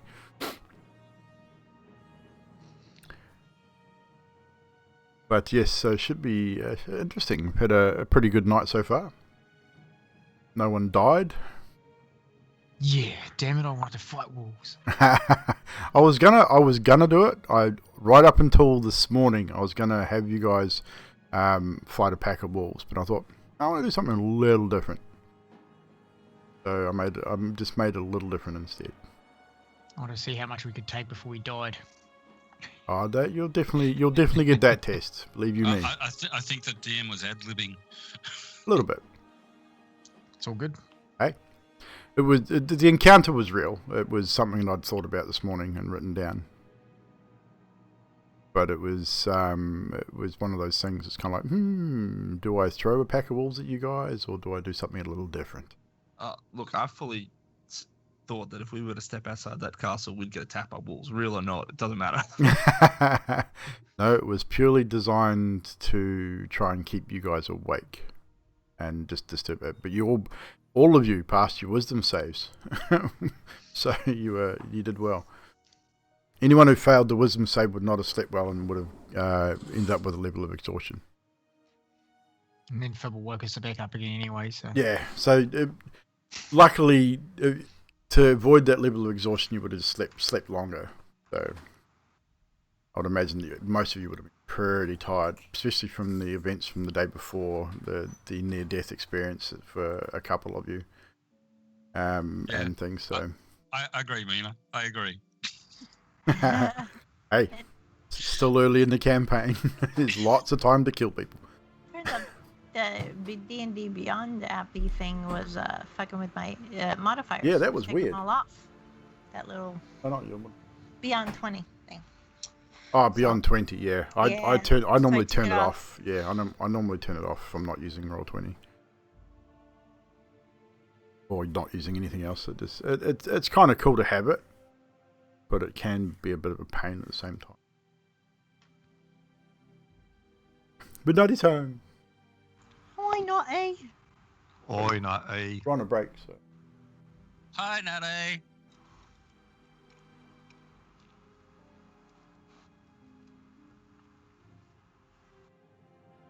Stay off after that? What are you doing? You're doing that again.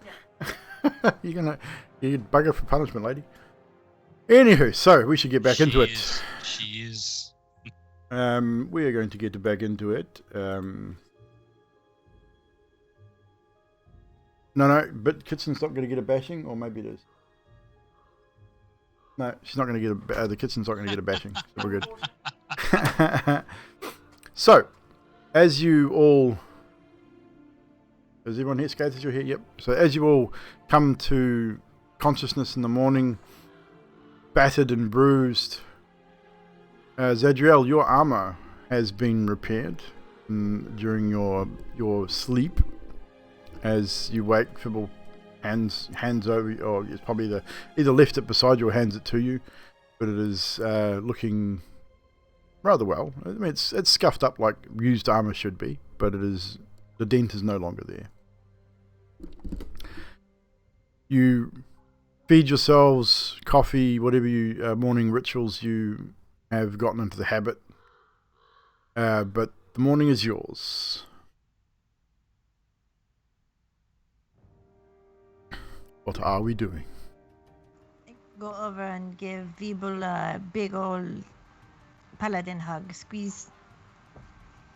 Thank you. Take 1 point of squeezing damage. No, I'm kidding. And it explodes. Right. Your head explodes. No, kidding. Yeah, it's all good. I'll fix it. I'll polish it up later. Yeah, let's get out of here. Wait a minute.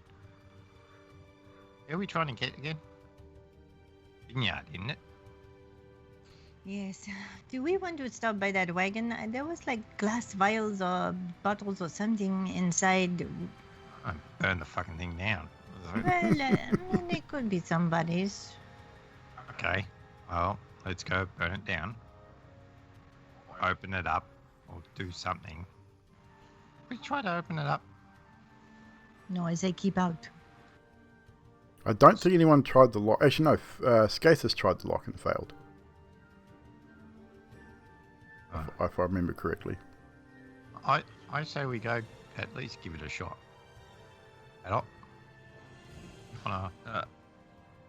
Yeah, Adult would have like just jumped bolt upright. Remember the conversation about the eye, and it's got a dart and trying to look for anything reflective, so we can try. You got water close by, so you would go. I'd imagine go to the shores of the lake. Yeah. I would pull out of my set. I'll assume that my alchemist supplies, I would have something reflective. Maybe? You definitely have glass vials and things like that. I don't know if you'd have a mirror or anything like that in the alchemist set. I've got jeweler's tools. Oh, wait. I've got a I- small mirror in my thieves' tools. There you go. Yeah, and that's the thing. Yeah, I've also got thieves' tools. Well, yeah, you'd have a small mirror in So- your thieves' tools. It's not big enough to see your whole face, and it's like but if you moved it far enough away from your face, you'd get it. You'd definitely be able to see yourself. But you're Yeah, intelligent. he's I think seeing Adok's light. intelligent enough to know that if he goes and looks in a puddle or some water, he'll be able to see his face. Okay, yeah. I just dart off. And indeed, as you kneel down at the water's edge, you're looking in the water's rippling slightly, but you do now see what they're talking about. Your right eye is now very reptilian looking. It's the same color as your other eye, but it has the concave iris instead of the round iris, and it doesn't blink like your regular eye. Your eyelid doesn't close when you blink, but it has like another skin, just like a reptile that blinks when you blink. And as you're looking into the water, it looks up and to the right as you're looking at yourself in the water. You can still see perfectly fine as if you were looking through both eyes, but this eye is definitely doing its own thing. Yeah, you would just hear, everyone else would just hear Adok scream loudly, and then he's just gonna try and put water over his face, and he's gonna try and like slap his eye and try and Over the next Grab my few hammer minutes, and run to him. yeah, you do. You hear Adok. Come on, Adok, give us an Adok scream. Squeal like a little girl. So Adok screams, I run down. and Zadriel and Scathers sort of hearing it run down to see what's going on. And as you get there, Adok is splashing water in his face and slapping himself in the face, and rubbing his right eye vigorously, trying to get rid of it, figure out what it is. But he's in a panic. What's going on? What's wrong? Did you get poisoned? You weren't lying, it's me eye. What's wrong with me eye? Look at it. It's not even looking at you, is it? Honey, Probably looking at no, him. it's not bad. Which way is it looking at? At the moment, it's looking directly down at this point. It is really kind of creepy. And as you're speaking, it looks over at Scathus, and then looks back over the lake, and then looks up in the sky. It's constantly moving and looking in all different directions on its own. There's other eyes focused on you, and you can see he's wide-eyed and panicked. Cast It lesser really is restoration. Cast this restoration. I don't know what to do. Scathus, you're there as well as Zadriel. You reach out and you touch Adok on the shoulder, attempting to remove whatever this is that seems to be afflicting him. And as you cast it, that same sound that you heard when you cast Cure Wounds emanates from your hand. And Adok, it's right close to your ear, so it's really loud in your ear. It's like a whoom, whoom, whoom, and it just echoes through this valley. But as you cast the Lesser Restoration, however, Adok's eye slowly shifts and reforms back to his original eye. So Adok, you'll now lose that free cast of Detect Magic, and your Dark Vision will reduce back to 60 feet. Okay. But your eye is now normal. Look, do you feel better? What? You feel better? No, I can't hear you because it'll ring. What? All Adok can hear right now is. I get a spoon out of my mess kit and I'll hold it up to him. Look. And you do it's very blurryish, but you can see that your eye is now restored. Oh my god! Thank you, and I just give you a big hug. Around the leg because he's so short. While they're doing that down at the river, Amelia and Emilia and Carlos at the camp You're still at the tower with Carlos leans Fibble over as to her well. and says, did you do that to him? No, I didn't. I haven't never seen anything like it. That's alright, just thought I'd check. You would have all heard the noise too come from that direction. They're only about 25-30 feet from where you guys are. Emily is going to stand up and yell down, I wouldn't drink that water if I was you. I've drunk that water and it's not good. And It's definitely got a then spell of Carlos will run stagnation to it. Carlos will wander to the cart. But yeah, so everyone, including guys at the tower, would have heard the noise that was emanating from Zadriel. She cast the spell too, by the way, because it was very audible from that range. Maybe you should cast Lesser Restoration on yourself and see if it shuts that up. Okay. Well, it's just a noise. I mean. All right. The one thing you would have noticed, Zadriel, being where you are, it's just a noise, yeah, but you would have seen a large flock of birds be scared away. Like, you know how a loud noise just frightens birds and they all just take off from the trees? When that's how loud that noise is. It would a nearby flock of birds just shot into the air and scattered when the noise hit. I'll spend the slot and cast it to Lesser Restoration on myself. Again, as you touch yourself and cast Lesser Restoration, the noise emits once again that loud, low audible hum, and the restoration does seem to work. I mean, it's cast, so you're not entirely sure whether it has done anything at this point, but you would have to cast Cure Wounds or something along that to find out. But you would assume fixed and move on. Yeah, you would assume that it's worked. Is there anything of worth that we can see in all the rubble? If you want to take the time to investigate it, sure. You could probably find something. It would take some time, though, to dig through the rubble. Just in the immediate area? Yeah, immediate area. Roll investigation. If anyone's going to help, roll at advantage. 26. Not that he really needs it. With a 26, you take... While we're investigating, Carlos is knocking on the door of the wagon again. Okay, so while you investigate, you take about 10 or 15 minutes just to wander around through the rubble looking for anything interesting. With a 26, you do find a small vial, which appears to be a healing potion, so a standard healing potion. Just you sort of lift over a couple of stones and it's like, oh shit, there's one that obviously survived. It's dusty as hell, but it's intact. But that's about it. Everything else looks pretty much destroyed. You got several broken bottles here and there. There's just bits of scrap metal and wood and stuff. You could probably pick up maybe another 10 pounds or so of assorted metals. Probably bits of copper, tin, things like that from around the place as well. You said copper? Yes. Tin? Copper and tin. How much? About 10 pounds you would find around. There's a lot of copper and tin around. It's just strewn around the place. The copper I'd probably take. So let's say... 5 pound of it? About 5 pound of copper, yeah. So it's in assorted, like it's in broken, like torn pieces. Looks like it's a spool of copper wire. There's just assorted bits and pieces of copper around the place. I mean, those are the things that would probably catch your eye. Yeah, I'll take it all. All the copper. No problem. Karnos, you knock on the door of the carriage again. Duk, duk, duk. Yeah. No response. I heard the group talking about going to the door of the wagon and they went down to the river and I was like, oh, might as well do it. So I knocked 2 or 3 times, still no response. No response. Right, well, and what did the sign on the door say? It says keep out.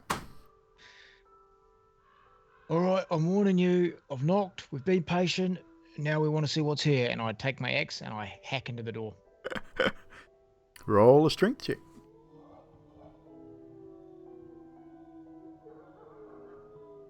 And I'm going to use, I have luck, 1 luck left to expend. And that is a D10 as well, isn't it? Yes. Luck is from memory. 1 second, I'll tell you. The other one was advantage, I think, and this is add a D10. Luck is it's a reroll. A reroll, is it? Okay. Yep. Must take the new roll though. Ooh. All right, I'll do it. Oh. Should have stuck with the original roll. Either way, you slam your axe into this small door, and it doesn't completely break it, but it starts to you hear it crack. It's a good enough twack, and from inside you hear the clinking of glass on glass. Oh, I'm just gonna keep hitting the door till it opens. Roll another strength check for me, please.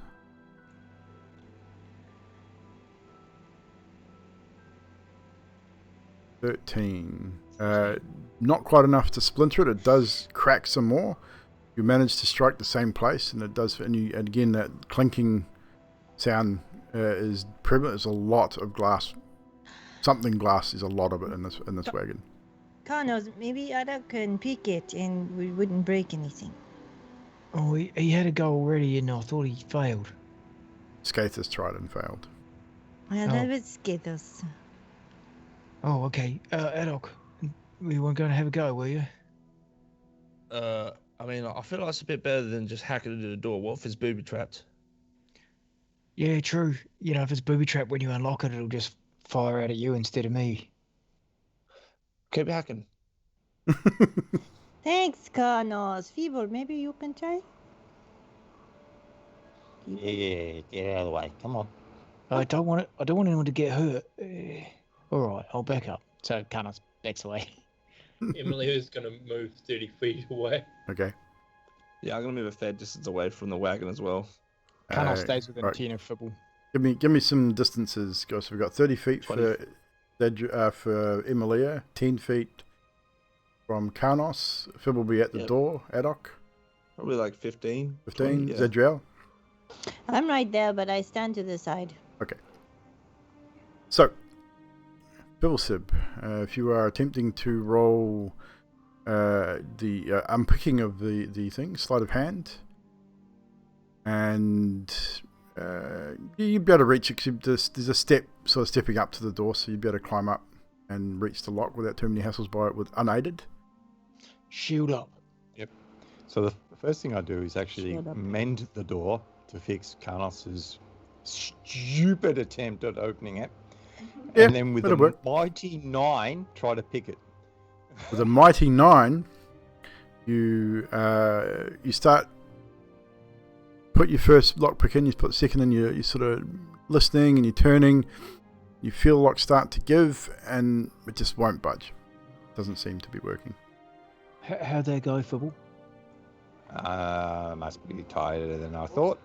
Like, Yeah. grab Adok. I could give it another shot, or Adult could give it a shot, because his skill might be better.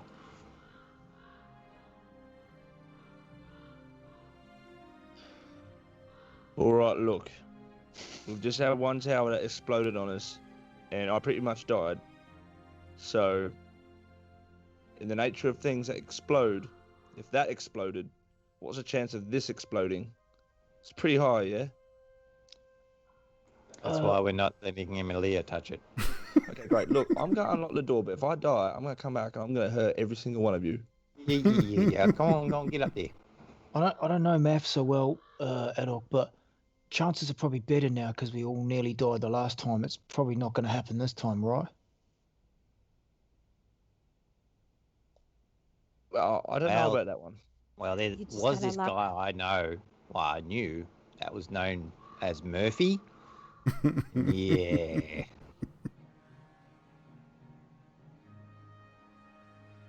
All right, yeah, so I walk up to the door and reluctantly get out my thieves' tools, grumbling and muttering to myself. Roll sleight of hand.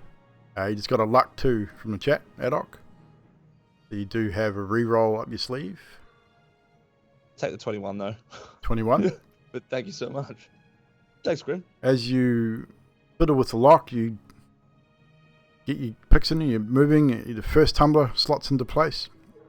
As you turn, it's a very interesting lock and it's very complicated, but you manage to figure out that it's almost like multiple locks in one. You manage to tip the second tumbler, but unfortunately the third will not budge. It does not unlock. I don't know how, I don't know why, but this door is done very well. It's probably one of the best locks I've ever seen. So clearly, There's probably something very valuable inside of this. So Karnos, hack it down. Yeah, funny, I'd actually already started, but Fibble fixed it. No, wait a minute. Examining the door, is there a way to take the door off the hinges? Roll investigation. I can do that. 19. As you examine the door, it is a very well-made door. Even though it is a wooden wagon, it appears that whoever has built this wagon has a very similar mindset to you, and the hinges are internal. There is no external Is there hinging. a window? No, there is not. So it's completely solid. It is a solid covered wagon.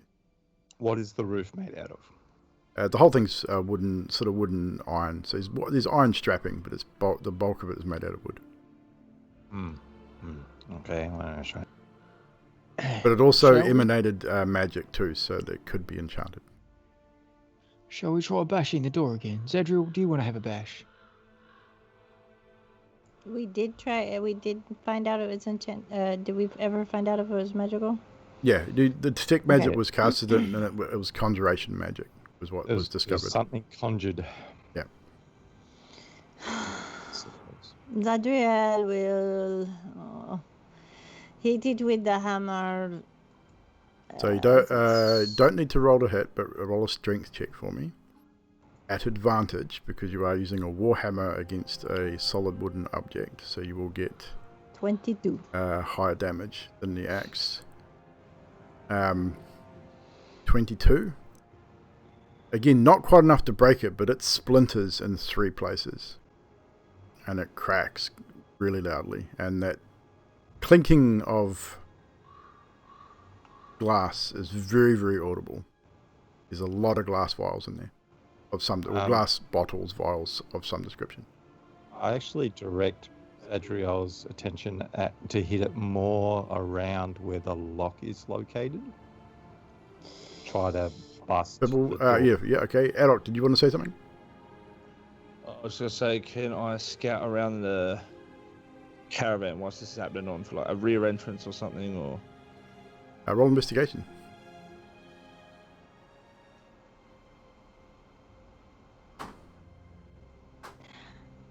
Seven. You look around it just looks like a standard wagon to you, unfortunately. Your mind seems to be elsewhere. Did I make any cracks that you can see through?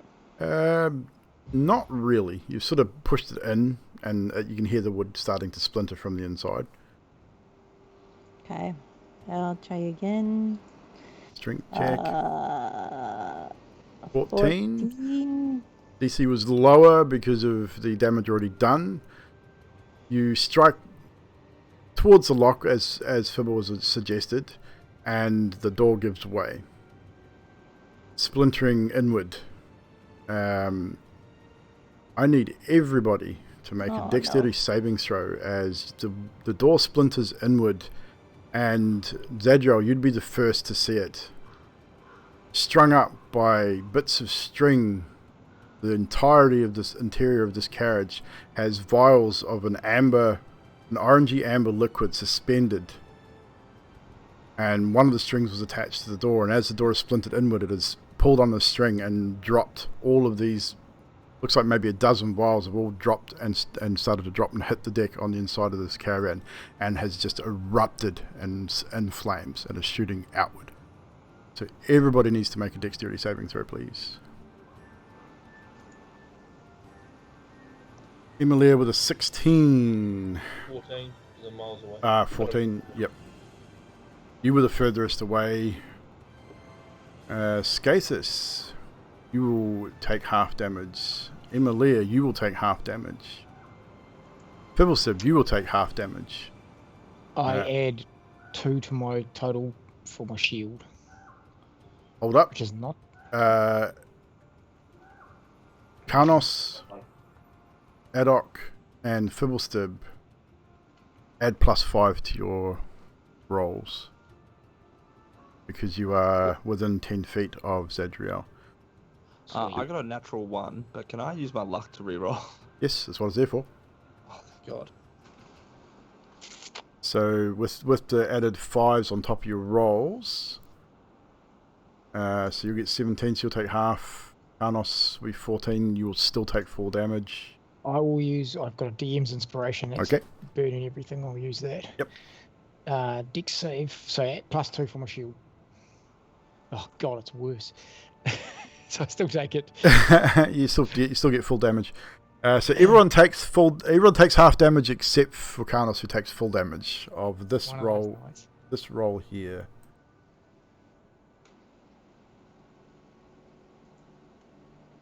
Which is 63 points of fire damage.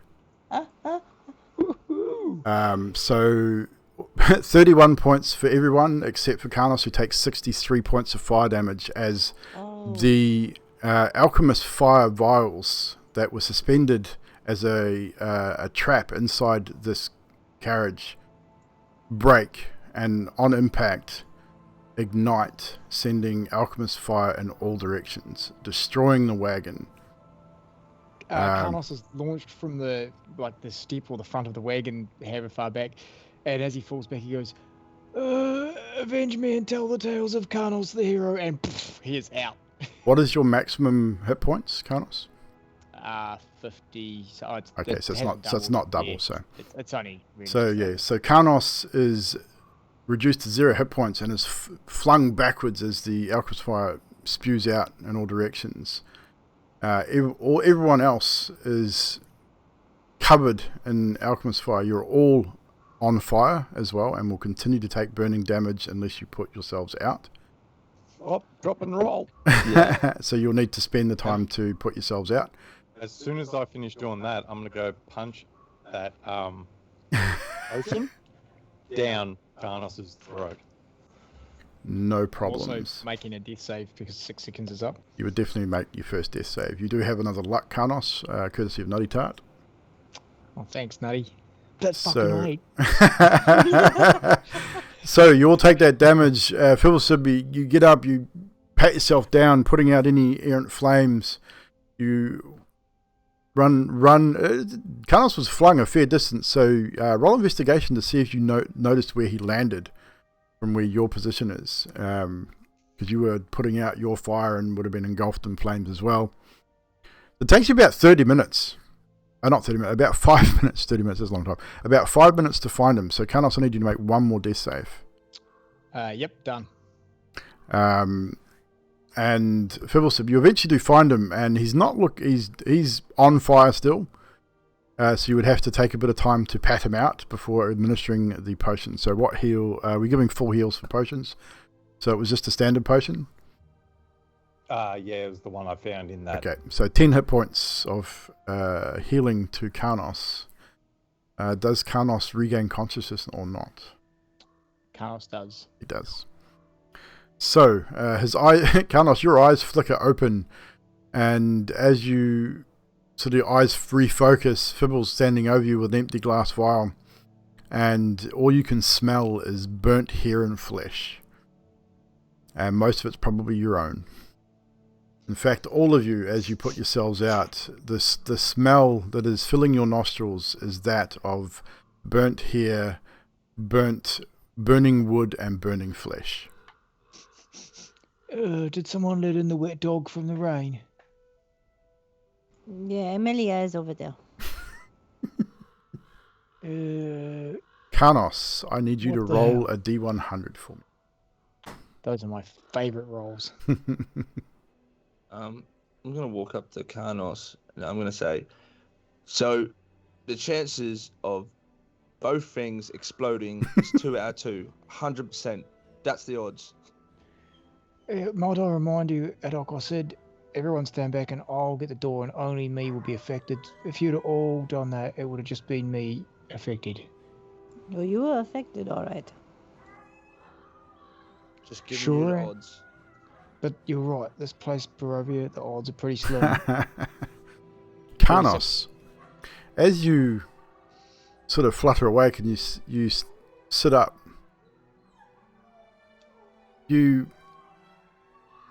just this thought comes into your mind, and you focus, and you think to yourself, I want to be over there. And you instantly teleport 30 feet back towards where the carriage was. I need you to roll a percentage die for me, please. Percentage? Yep. Woo, haven't done that forever. So, yeah. Actually ever. D100. Yep. 23. So, no, you're fine. But you now have the knowledge to cast a Misty Step spell. Once per day. But there is a 20% chance that you'll be paralyzed for an hour after doing so.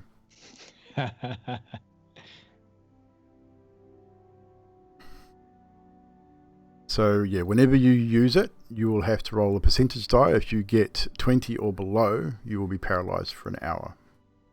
Okay. At this point, all I know is I teleported. So yeah, well, you would the thought comes to you. You now have you just have the knowledge of the Misty Step spell.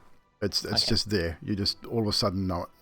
As you looked out, you sort of thought about it, and you literally Misty stepped 30 feet. so I'm 30 feet ahead of them. Like, yep. Well, you're hey, back towards guys. where the carriage was situated, because that's the Was direction you were weird. facing. I now know how to do a spell. And Fibblesip, you would have been sitting there feeding the potion, then all of a sudden he just vanishes, and you turn around and he's back pretty much where he was standing, because he was thrown 30 feet backwards. That's when I lose all faith in the arcane art. Hey, Mr. Stibb, even us dummies can learn magic. I didn't even know that. Yeah, I didn't think they made magic for dummies. Apparently they do. Yeah, well, I mean, Adolf got it right, so... Sadria was looking in the remnants of the wagon. Roll investigation, because there won't be a hell of a lot left. 17. As you search through the burning remnants of this carriage, you do find a battle axe, just a standard battle axe. The handle is singed and partially burnt, but it is still intact. It possibly could be sold. It's definitely damaged. It's just a standard battle axe. There is a looks like a flail as well.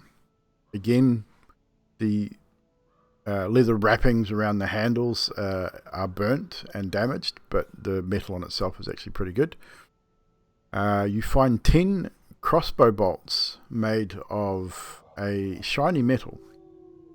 If you have any knowledge of metals, you probably would have. It looks like it's possibly silver.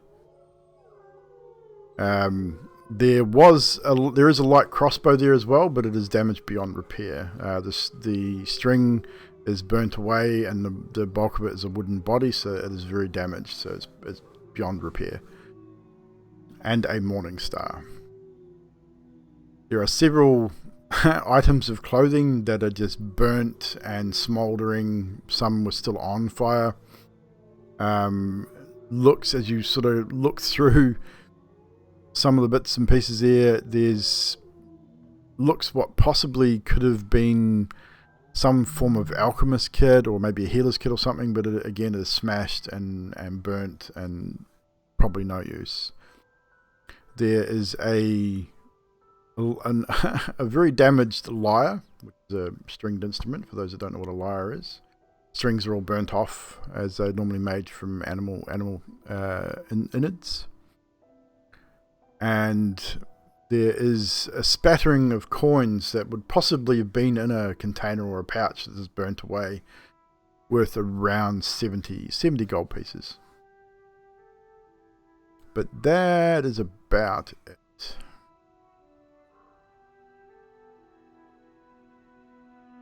Okay, I show everyone the weapons and ask if you guys want any of these, or I'll keep them and we sell them. What do you think? I'll take the silver bolts.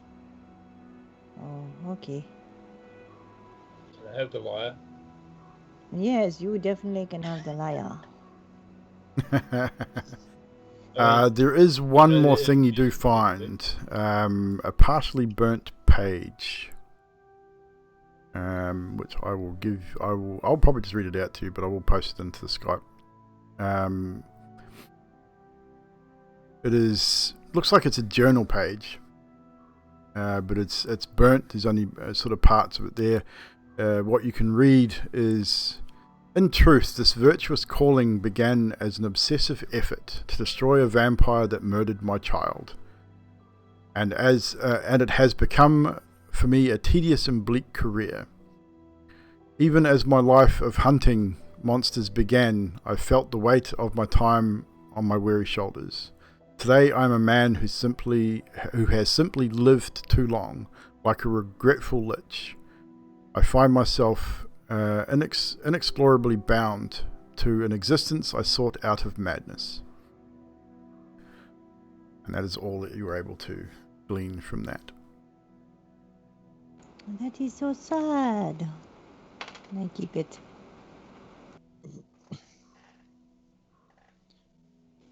Emily is going to attempt to play the lyre. There's no strings on it. The strings are all burnt off, unfortunately. You can pretend air guitar if you wish. She's been playing the lyre this whole time.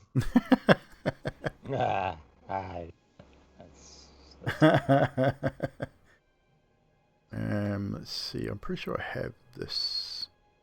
Haddock's gonna touch himself and cast Cure Wounds at second level. I touch myself. Is he gonna sing? I touch myself. Does anyone else? Bard. Does anyone else need healing? Besides. Yes. Where the hell is the vineyard from here? That way. I had the map. So I've just posted the scrap of paper's contents, the Skype, for you for future reference. And I'm going to take a little bit of a guess that this was a vampire hunter's place. Would be nice to have it not destroyed, wouldn't it? Yeah, on hindsight, but we've never really been good at that. Next time, maybe we could go in through the floor. Oh, yeah. What you do with your investigations with the carriage, notice is there are parts of the floor of the carriage intact, and there was in fact a trapdoor in the base of the carriage. Son of a DM, goddamn! I start praying. Didn't you look underneath here? He got a very low investigation roll, so he did not see it. I went around the caravan. He didn't go under to it. Look for another entrance, but I didn't go under it. Who puts a doorway under the caravan? Vampire hunter. This guy. Yeah. So, on with you, Mr. Strahd. Let's make our way to this winery. I could do with a big lot of drink about now. Highly agreed. Is there any stuff that wasn't picked up? Just whatever I mentioned was the only stuff that was intact, so whether it was picked up or not, I don't know. It's up to you guys. Picked up all of it. All of it? Okay. And did someone pick up the scimitars and stuff that were around the base of the castle tower earlier? That was Karnas took those earlier. Yeah, I took them. Yeah. And did you use them to build the defenses, or did you keep them as they were? Okay. Okay, sweet. As they were.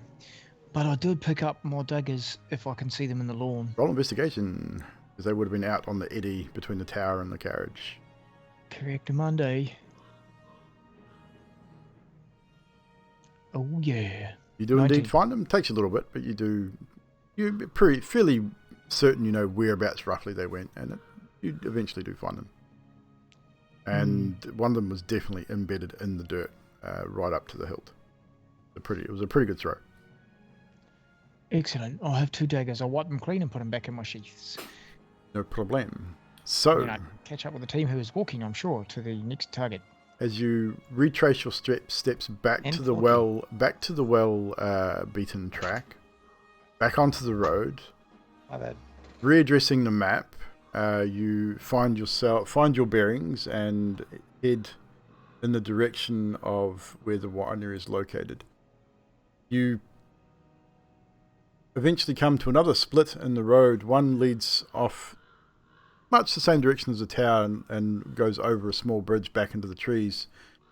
And the left-hand fork is the one you need to take that takes you to the winery. There's even a small sign that says vineyard. It's a little overgrown, but it's easily enough to see. For the next 20-30 minutes or so, you follow a more refined road. It then changes into a more of a dirt track once again, similar to the dirt track that led you to the tower by the small lake. After about another half mile or so, the road becomes a muddy trail that meanders through the woods, descending gradually until the trees part. Revealing a mist-shrouded meadow, the trail splits. One branch heads west into the valley, and the other leads south into a dark woods. A wooden signpost at the intersection points west and reads Vineyard.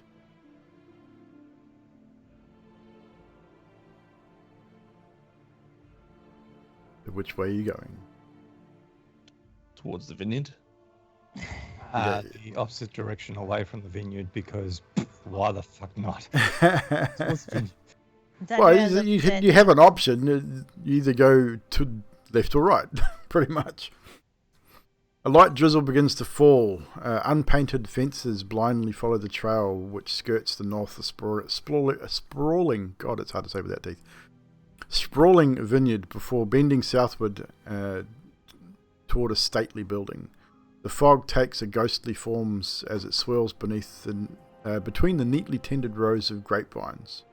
Here and there you see roped-handled half-barrels used for hauling grapes. North of the trail is a large stand of trees. A man wearing a dark cloak and cowl stands at the edge of these trees. He's beckoning you to come forward. Carlos has dropped to the rear quite severely and is limping heavily and taking swigs from each glass. One, and then from the other. Yep. And then from one, he's probably about 20 or 30 feet behind the last person. So Carlos has slowed quite significantly. But do you approach the man? Hello. Sorry, Cameron. So as you approach, the man beckons you over. And as you get closer, greetings. Who are you, and why have you come to the vineyard? We are here to investigate. There has not been a shipment to Valaki in some time. Do you know this? Yes, I am aware. So you are here to help? Yes. What is going on? Follow me, please. And he leads you into the woods, away from the actual vineyard at this point. Turns and heads back into the woods. Please, come. Hang on. First of all, we don't know who you are. Second of all, we just survived 2 explosions. Third of all, you could be anyone. Oh, sorry. Apologies. My name is Dwayne Matikov. Wine? Dwayne. Wine. Oh, I was about to say, Kaunos is about to drink you if you are the wine. What is this, guys? It's hard to understand. Accent strong, yes. But I am Dwayne Matikov. Do you own this place? Yes. This is my vineyard. Ah, cool. So why? So Zadriel, you would know that Erwin is also a Matikov. Oh, are you a family relation to Erwin? Do not speak of this name to me. But, Family trouble? yes, but we not talk about that. Please come.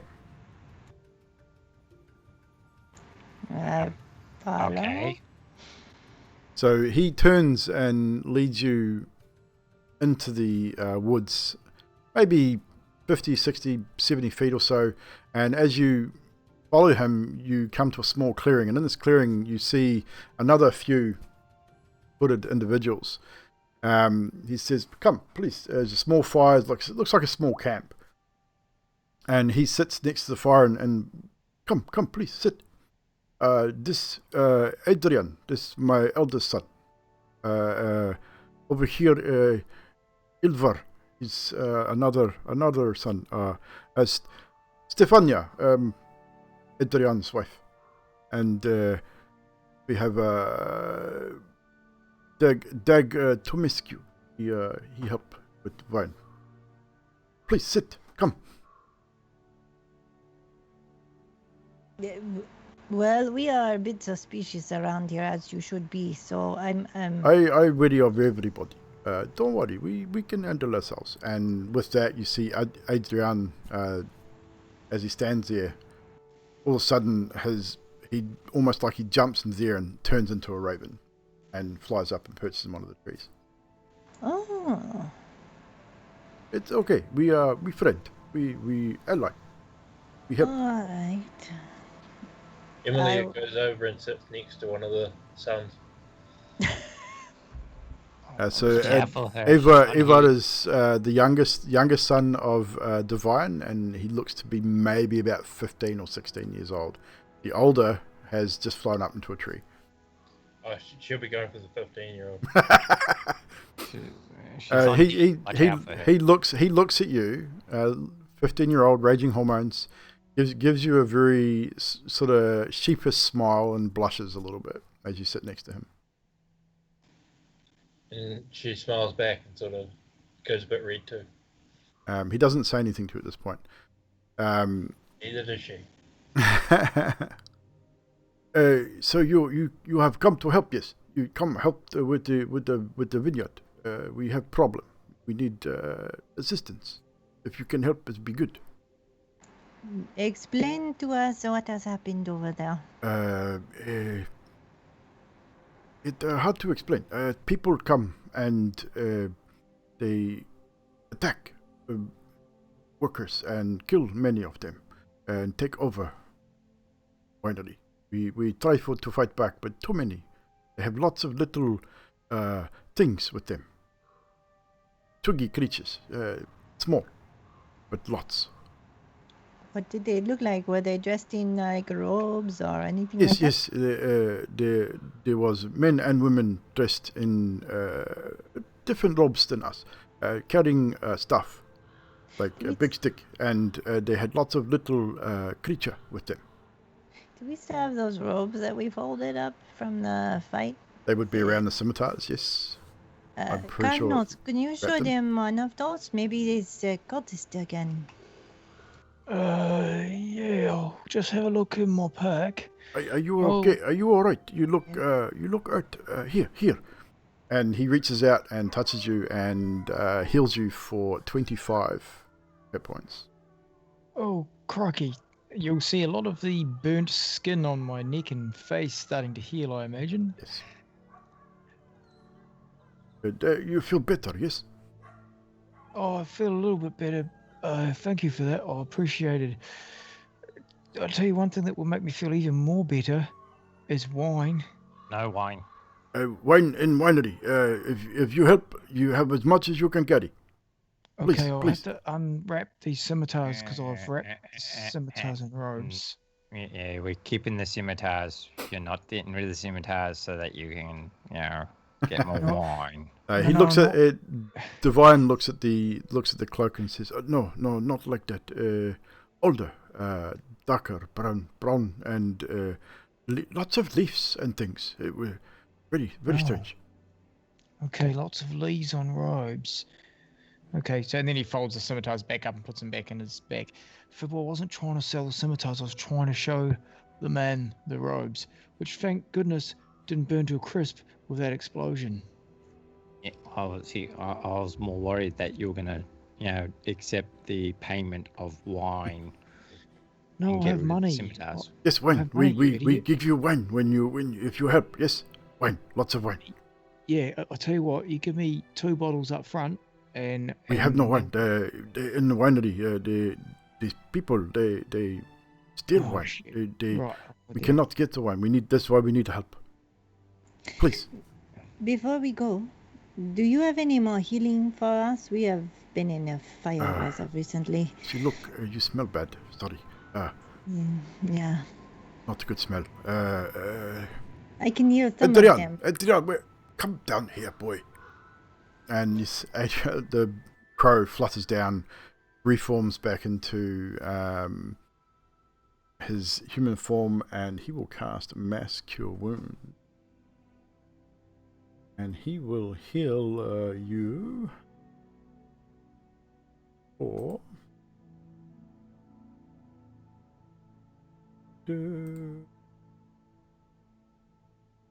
We'll all get 26 points of healing.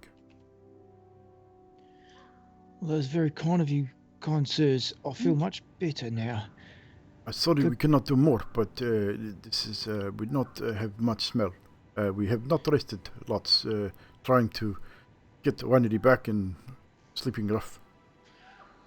I promise you, we are the heroes that you are waiting for, and we shall get your wine back. And we shall get your wine, just the wine back, right? That's all we're doing. Well, if you could rid Winery of these people and these creatures, we will need your help a little further. This cannot tell you more until we can get back into Winery. Please. Oh, yeah. Easy done. Let's do it. Team. And Carlos looks at everyone and says, I'm keen as mustard for this. If you help, we are keepers of the feather. It's what we call ourselves. We help you. We against Strahd. You against Strahd, yes? Yes, We have heard you against Strahd. You want to kill the devil Strahd. We help you kill him.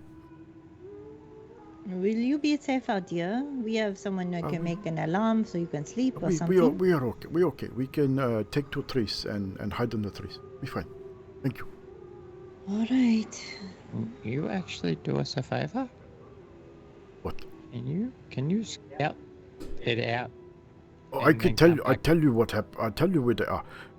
If you do not go too quickly to the front of Winery, there are lots of these little things, creatures, patrolling around the outside. But most of them are inside. So you have to be quiet, careful, quiet. Otherwise, they see you and they will attack. Have you gone and seen them during the night? They are all over, everywhere. We have been hiding in here in the trees for about 7-8 nights now. If they explained it to us, would we be able to try to work out what the hell they're talking about? The little things that they're you talking can about? roll an intelligence check to see if you could determine if you are aware of what they're trying to describe to you. 25. A couple of high checks there.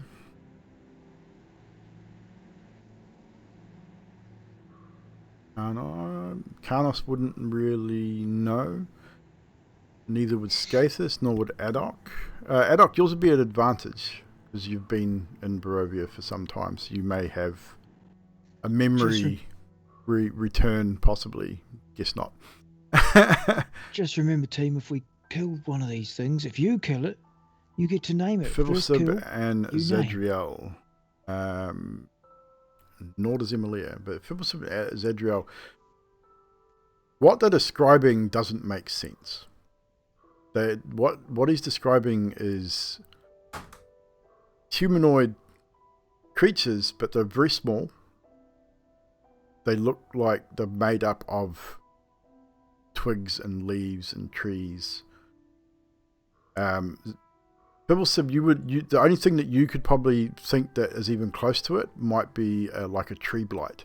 You've probably read about that in stories and things like that. And Zadriel, you probably read about it in your teachings too, about that some druids have the ability to control nature in that respect. But a tree blight is a lot bigger than what these things are. But it seems like it could be something similar.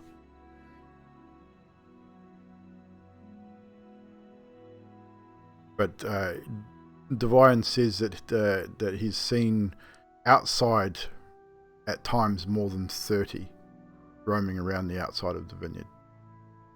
Knowing that, would I know that they were like either fae or kind of fiend or anything like that? Or if the druids are summoning Not them? with your role. You'd probably understand that that a tree blight is normally controlled by a druid with some form of focus. Divine did tell you that there are humanoids there, the cloaked humanoids, and that have leaves and twigs in their cloaks and stuff, and they do carry staffs. And the staffs, he said, they look like branches. So it is entirely possible that, from your understanding of how that works, that may have something to do with it. Okay, well, he said do not go to the front. I am not so stealthy with the armor, so... I may be able to help. I can only help one of you though, not multiple. And he reaches out and touches you, Zadriel, as you were probably sitting closer to him, the fact that you spoke up. And he cast a spell called, I can't remember what it's called, something similar to Cat's Grace. It's basically it gives you advantage on your stealth check. Because you're at disadvantage, it means you'll be at the straight roll instead of a disadvantage for your stealth check. But he's unable to cast on anyone else, single cast them. You say that the front is a bad place to go. Is there a back way in?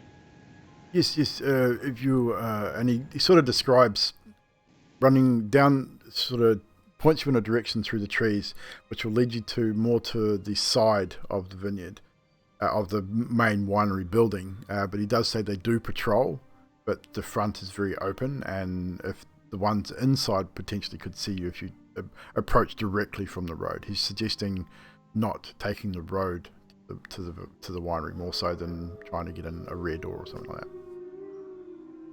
Just a more tactical approach is ultimately what he's suggesting.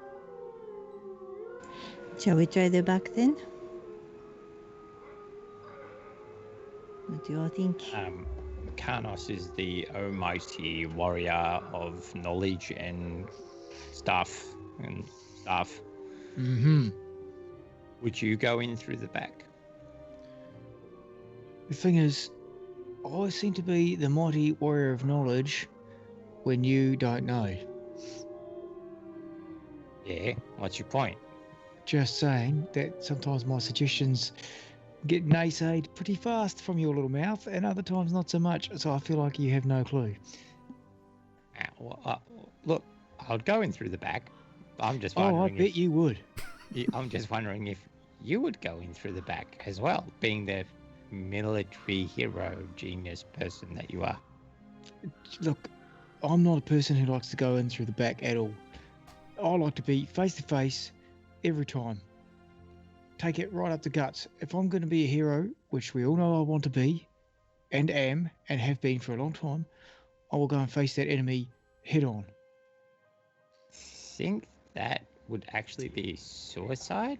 So I think what we need to do is slip in silently to the back and not just go storming in head on. Zadriel, I think you're a person with great brains. You mentioned about your armor, and our friend here has given you something to negate the possibility that your armor sucks. However, I also wear heavy armor, and I do not have any negated ability. I will have to creep along and probably make a lot... Listen, and he jiggles this chain and... It makes a lot of noise, right? I would probably be the worst person. Maybe I create some sort of diversion near the front, not on the front, not getting 200 enemies to attack me, but maybe drawing a couple of away. Excuse me, sir. And Adrian, the elder son of Divine, sort of butts in and says, if you do not mind if I come with you at least part of the way, I may be able to help all of you with your stealthing abilities. I have a wonderful spell. It is very, very good to help everybody remain hidden. Okay, yes, sorry, I forgot. My son, he very good. You guys are very helpful. How come you have not done this yourself if you have all these spells? You can see by looking at Divine, now that you're sort of sitting down with him, he's probably in his late 60s, early 70s. He's not frail, but he's definitely not a warrior. His oldest son, Adrian's probably in his mid-20s, early mid-20s. But again, not overly built. He's very slim, very tall. 15-year-old boy with him as well. And Adrian's wife, she's reasonably young too, but she's definitely not. They're not warriors. They're not adventurers. They are vineyard workers. They pick grapes. They make wine. They're definitely not people that are overly capable of battle by the looks. Looks like they have some basic. They look like they have some spell casting abilities, but it doesn't look like they're not built for battle. It's quite obvious just by looking and talking to them. This is good. Let's do this before we waste daylight, shall we? Yes, it'd be good idea. Adrian, you help friends, yes? And if we get winery going again, you have much wine, as much as you can have. Please. Got a question for you. Yes, small one. What is it? Would you be able to make a cannon disappear and be stealthy? What is cannon? Right, yeah, you wouldn't know what it is. I've got this thing that shoots out really hot fire. It walks on like 4 legs. Don't burn It's like a winery small down. cannon. Lots of grapevine. Don't burn grapevine. Destroy winery. Not good. Okay, so don't use fire. Alright, never mind. My idea's out the window. If you want, I could cast a mist like I did outside the prison. I mean, that would give us a degree of stealth. Can you see through mist? Well, I can, but the enemies won't be able to see through it. I mean, it is fog already here. Could work. But Adrian spelled very good.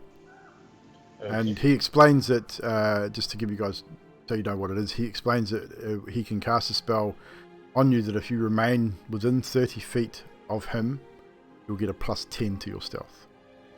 So essentially he can cast Pass Without a Trace. All right, Zadriel, what do you think? You think that these people helping us is good? Well, we are here for the quest anyway, and they are helping us, so this is good. Better than the tower. And there's like 60 odd of those little bastards, and there's only 5 of us. Yeah, the odds are against them for sure. I agree, Mr. Stibb. I'm going to Not start. really the way I was going, but okay. I'm gonna wave at them and start walking. And Yeah, so Adrian says, "Come, please, follow. I take you to the outside of winery. Yes, please come." As we're walking, I'm just gonna say, wait, I've got another idea.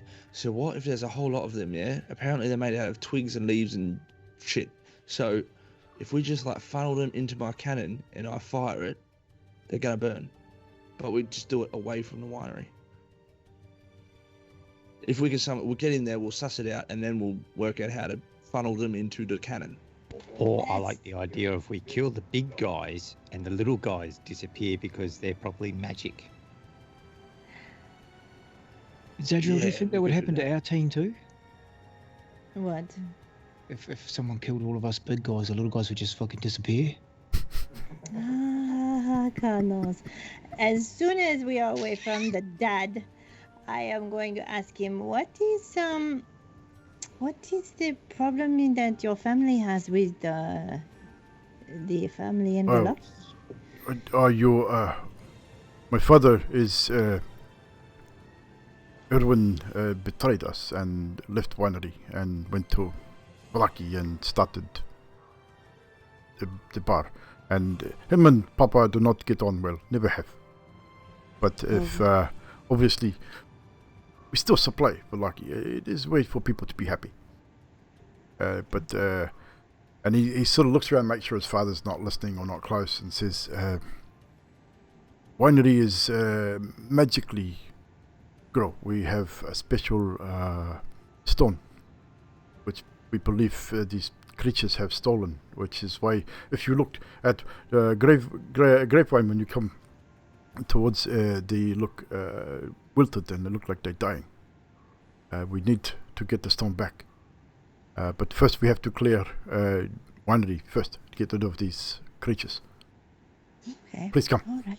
And he leads you, and he then pass without a trace and starts leading you towards, in the tree line, leading you towards the winery. Situated in the midst of the vineyard, the winery is old, 2-storied building with multiple entrances, thick ivy covering every wall, and iron fencing along its roofline. The trail ends as you sort of in the tree line, moving very stealthily. I'll get everyone to roll a stealth check, +10. Kanos, you will be at disadvantage still, but you'll get a +10 on your stealth check. As you sort of now sitting in the tree line, you can see the front of this building. You've got a large loading dock and what looks like a wooden stable, which is one of the more recent constructions, which looks like it's been added on to the east side of the winery. The west of the winery is a crumbling well and wooden outhouse as well. So what are our stealth checks, guys? I see some high numbers there. 16 for me.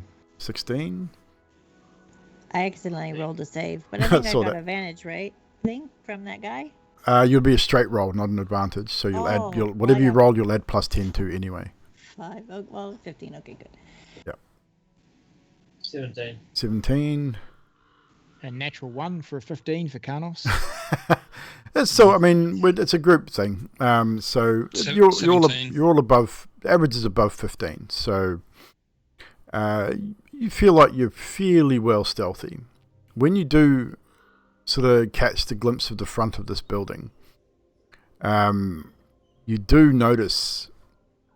All of you notice it because you can see the road from where you are, and you can see a large group of.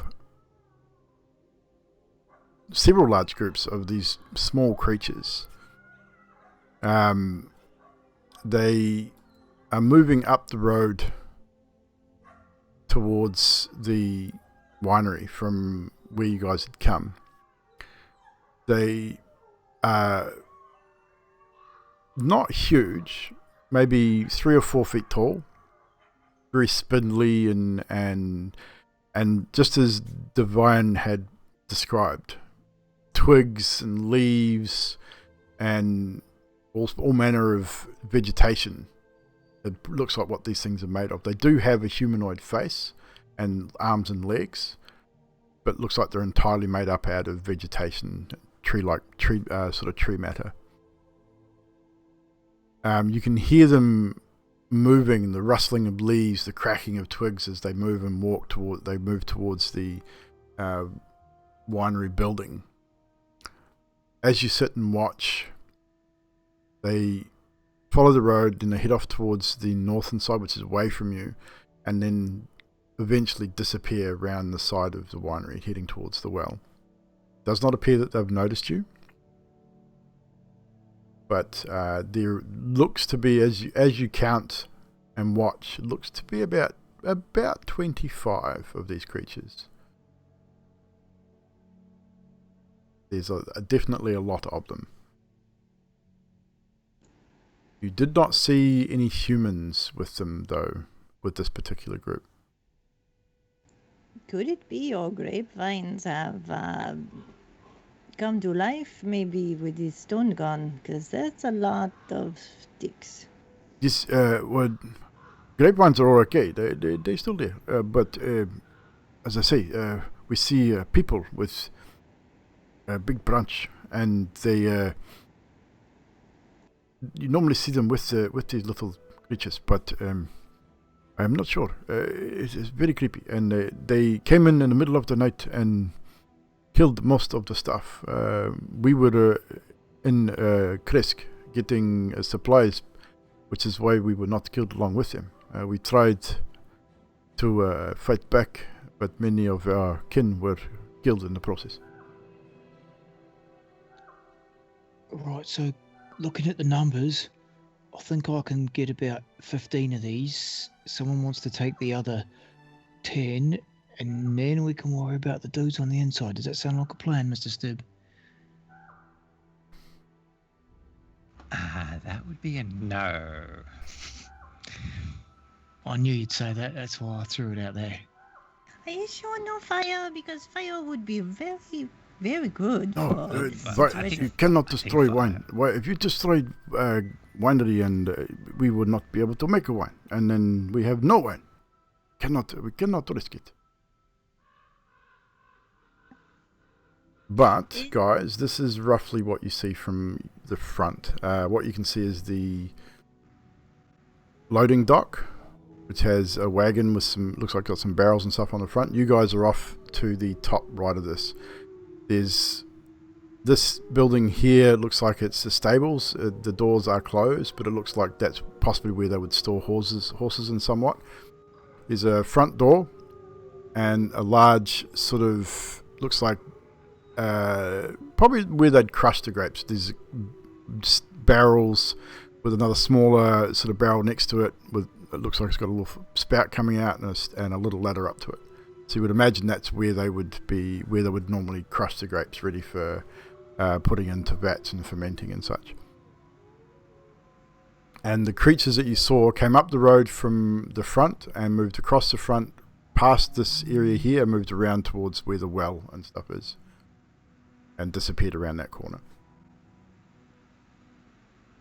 Alright. Maybe if there's nothing traversing the area, walking, maybe we stealth into that little wagon loading bay area.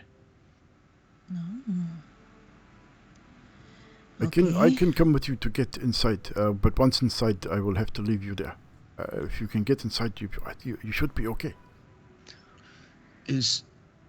Are the vines inside the building? So, like, if somehow someone happens to release fire, are the vines safe? The vine will be safe, but the building is made of wood. Fire is bad. Isn't Divine your dad? Divine, yes, he is my papa. Erwin is my brother.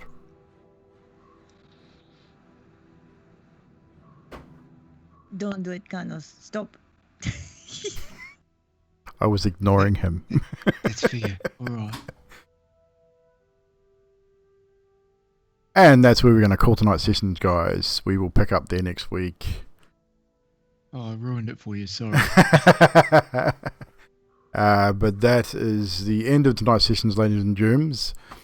We'll pick up next week as the party. Close that. Turn that off. As the party decide what their approach is to the Wizards and Wine winery. So once again, we'd like to thank everyone for coming out this evening and hanging out with us and playing some Durandurs. Cast, always a pleasure. Lots of interesting moments this evening. Speaking of which, we will do our usual. And close a few windows here. So, ladies and germs, we will go around our cast and get some moments from this evening. Starting with Mr. Fibblestib. Any particular moment that stood out for you tonight? Setting Karnos on fire was pretty fun. Just gotta throw that one out there straight away before anyone else gets it. I did enjoy the whole going. It's like, and then the oh crap moment. He's about to die. Thank God I had a health pot on me. Yeah, that was good. Actually, it was a pretty good episode. Must admit. Awesome. It's fun doing Curse of Strahd. Yeah, I'm enjoying the module, I must say. I would love to be able to play it one day as well, most definitely. But definitely enjoying running it. So, next up, we will go to Skathis.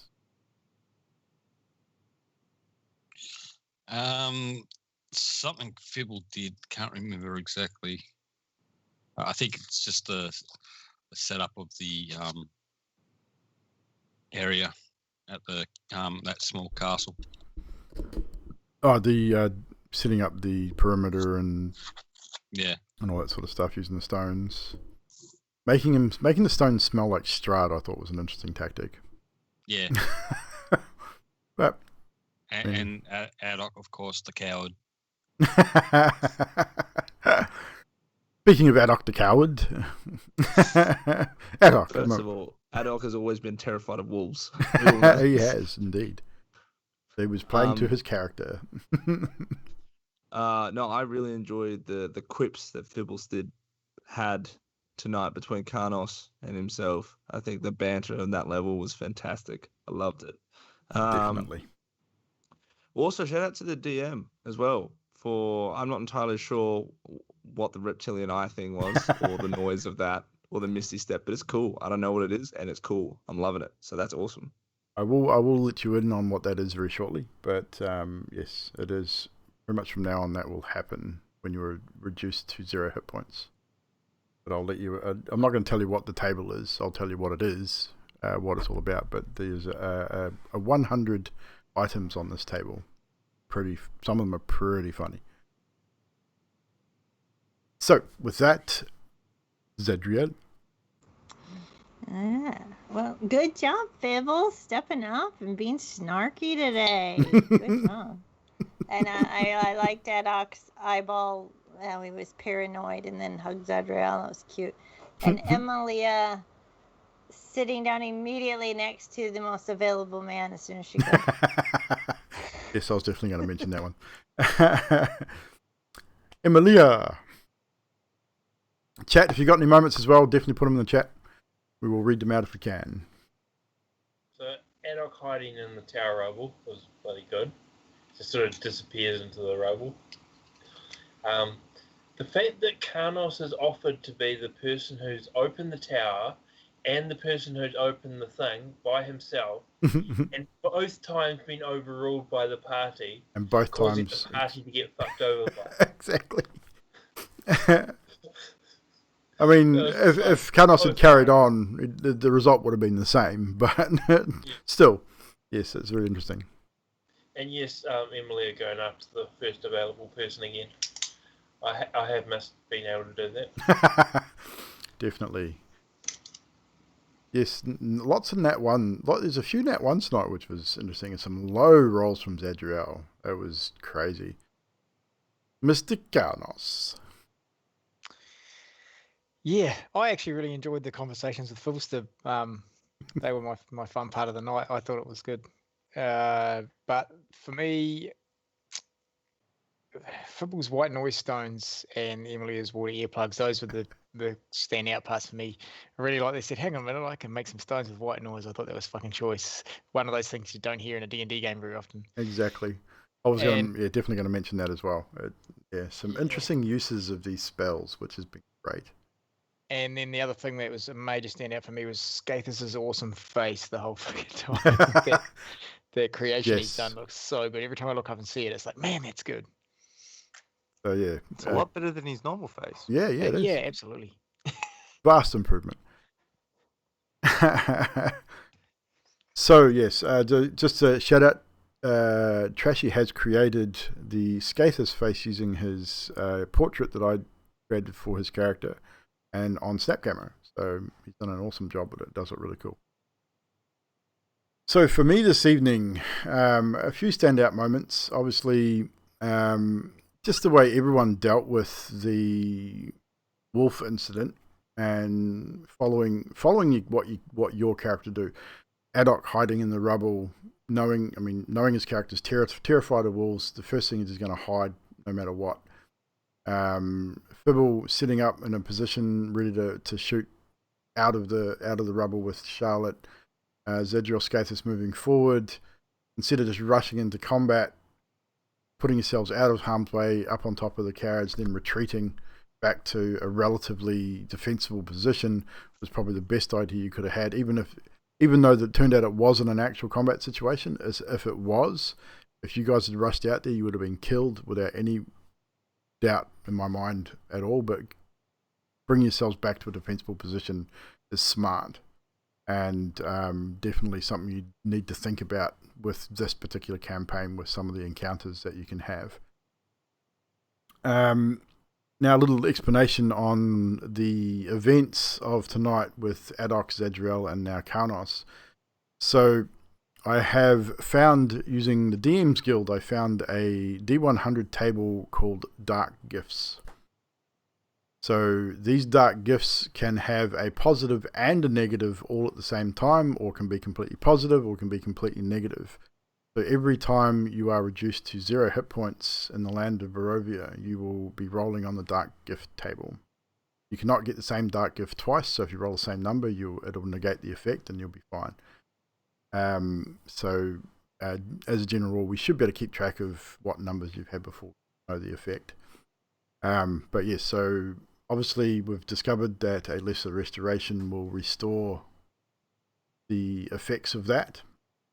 So that's something that Zadriel will have to possibly remember if these effects come up again, that there is a way to get rid of them. Some of them are permanent and are not able to be removed, so bear that in mind as well. But the bulk of them are semi-permanent and last for a D4 days. So I have rolled, I will be rolling on some of those. So, but the Misty Step one I thought was really cool. So just being able to just miraculously know the Misty Step spell, but have a 20% chance to be paralyzed for an hour after you cast it. It was quite, interesting. I quite like it.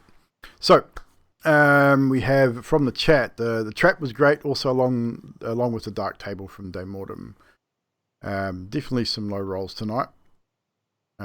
Zadriel mostly, rolling some low rolls. Mina, favourite part was when them almost TPKing twice. Was not so much, it was close. That, luckily for you guys, the +5 from Zadriel on the wagon explosion could have seen almost everybody at 0 points if you'd all taken 63 points of fire damage. How many of you would have been reduced to 0 hit points at 63? I think that's all of them. All of us? Yeah. I think it's pretty much yeah. all of you, yeah. I think So I've got the highest, yeah. So that potentially could have been a TPK if you'd all failed your deck saves. Although, you never know. In the land of Barovia, strange things happen. So, And just so you know, Fibble, before you jam that potion in my mouth, I had 2 failed death saves. A 7 and a 4. whew, so that was close. Very close indeed. I mean, just trying to feel better about Zenora's choices. Well, yes, I mean, firing a fireball at a manticore, probably not such a good idea at level 2. No, completely different story. Completely different thing. Yeah, you're right. It's a different story. Agreed. It is, but yeah, Different I mean, you do what your character does. If you think your character would shoot a firebolt or anything at a manticore, go for it. She's a lion-looking person, and so is a manticore. They should be friends. That's what I thought. Yeah, a giant creature that can hit me and kill me instantaneously. Yeah, why not? It is what it is. It was a lot of fun, and we managed to get our way around it. It was very lucky, I think. Very, very lucky that our DM is nice enough to allow us to persuade it to Yeah, go away. even after we started combat, because I wouldn't have done it. I would have made you fight the damn things. Clinking the bottles in the carriage, though, man. I thought that was booze. I'm like, Carlos thinks that's booze. I'm getting in that. I was thinking of potions and stuff. Yeah, I thought they were all gonna break and we wouldn't get anything. Well, that's the thing. That's why I thought, because I was thinking because when you landed on top of the carriage thing, well, the inside of the carriage is just strung up with loads of alchemist fire. It's gonna make noise. It's gonna jingle and tinkle and clink and that. It's gonna make noise because there was like a dozen vials of alchemist fire strung up in this thing as a trap. Like, I'm gonna have to say that they clink. You're gonna hear it. So whether that piqued anyone's interest at the time is what it is. So, and then the fact that Karnos was slamming at the door, which the wine was attached to, it had to make noise. And it obviously piqued Karnos' interest, thinking it was possible booze and events as they unfold. Well, I was trying to make a crack so that Emily could go in as a spider. That's what I was trying to do. That would have been good. Yeah, if Karnos That had would've hit it been one more good, time, yeah. it would have splintered it enough to possibly have done that. But using the Warhammer, the way that being a bigger surface area, it would have pushed it in and splintered it on the other side, not really cracks as such.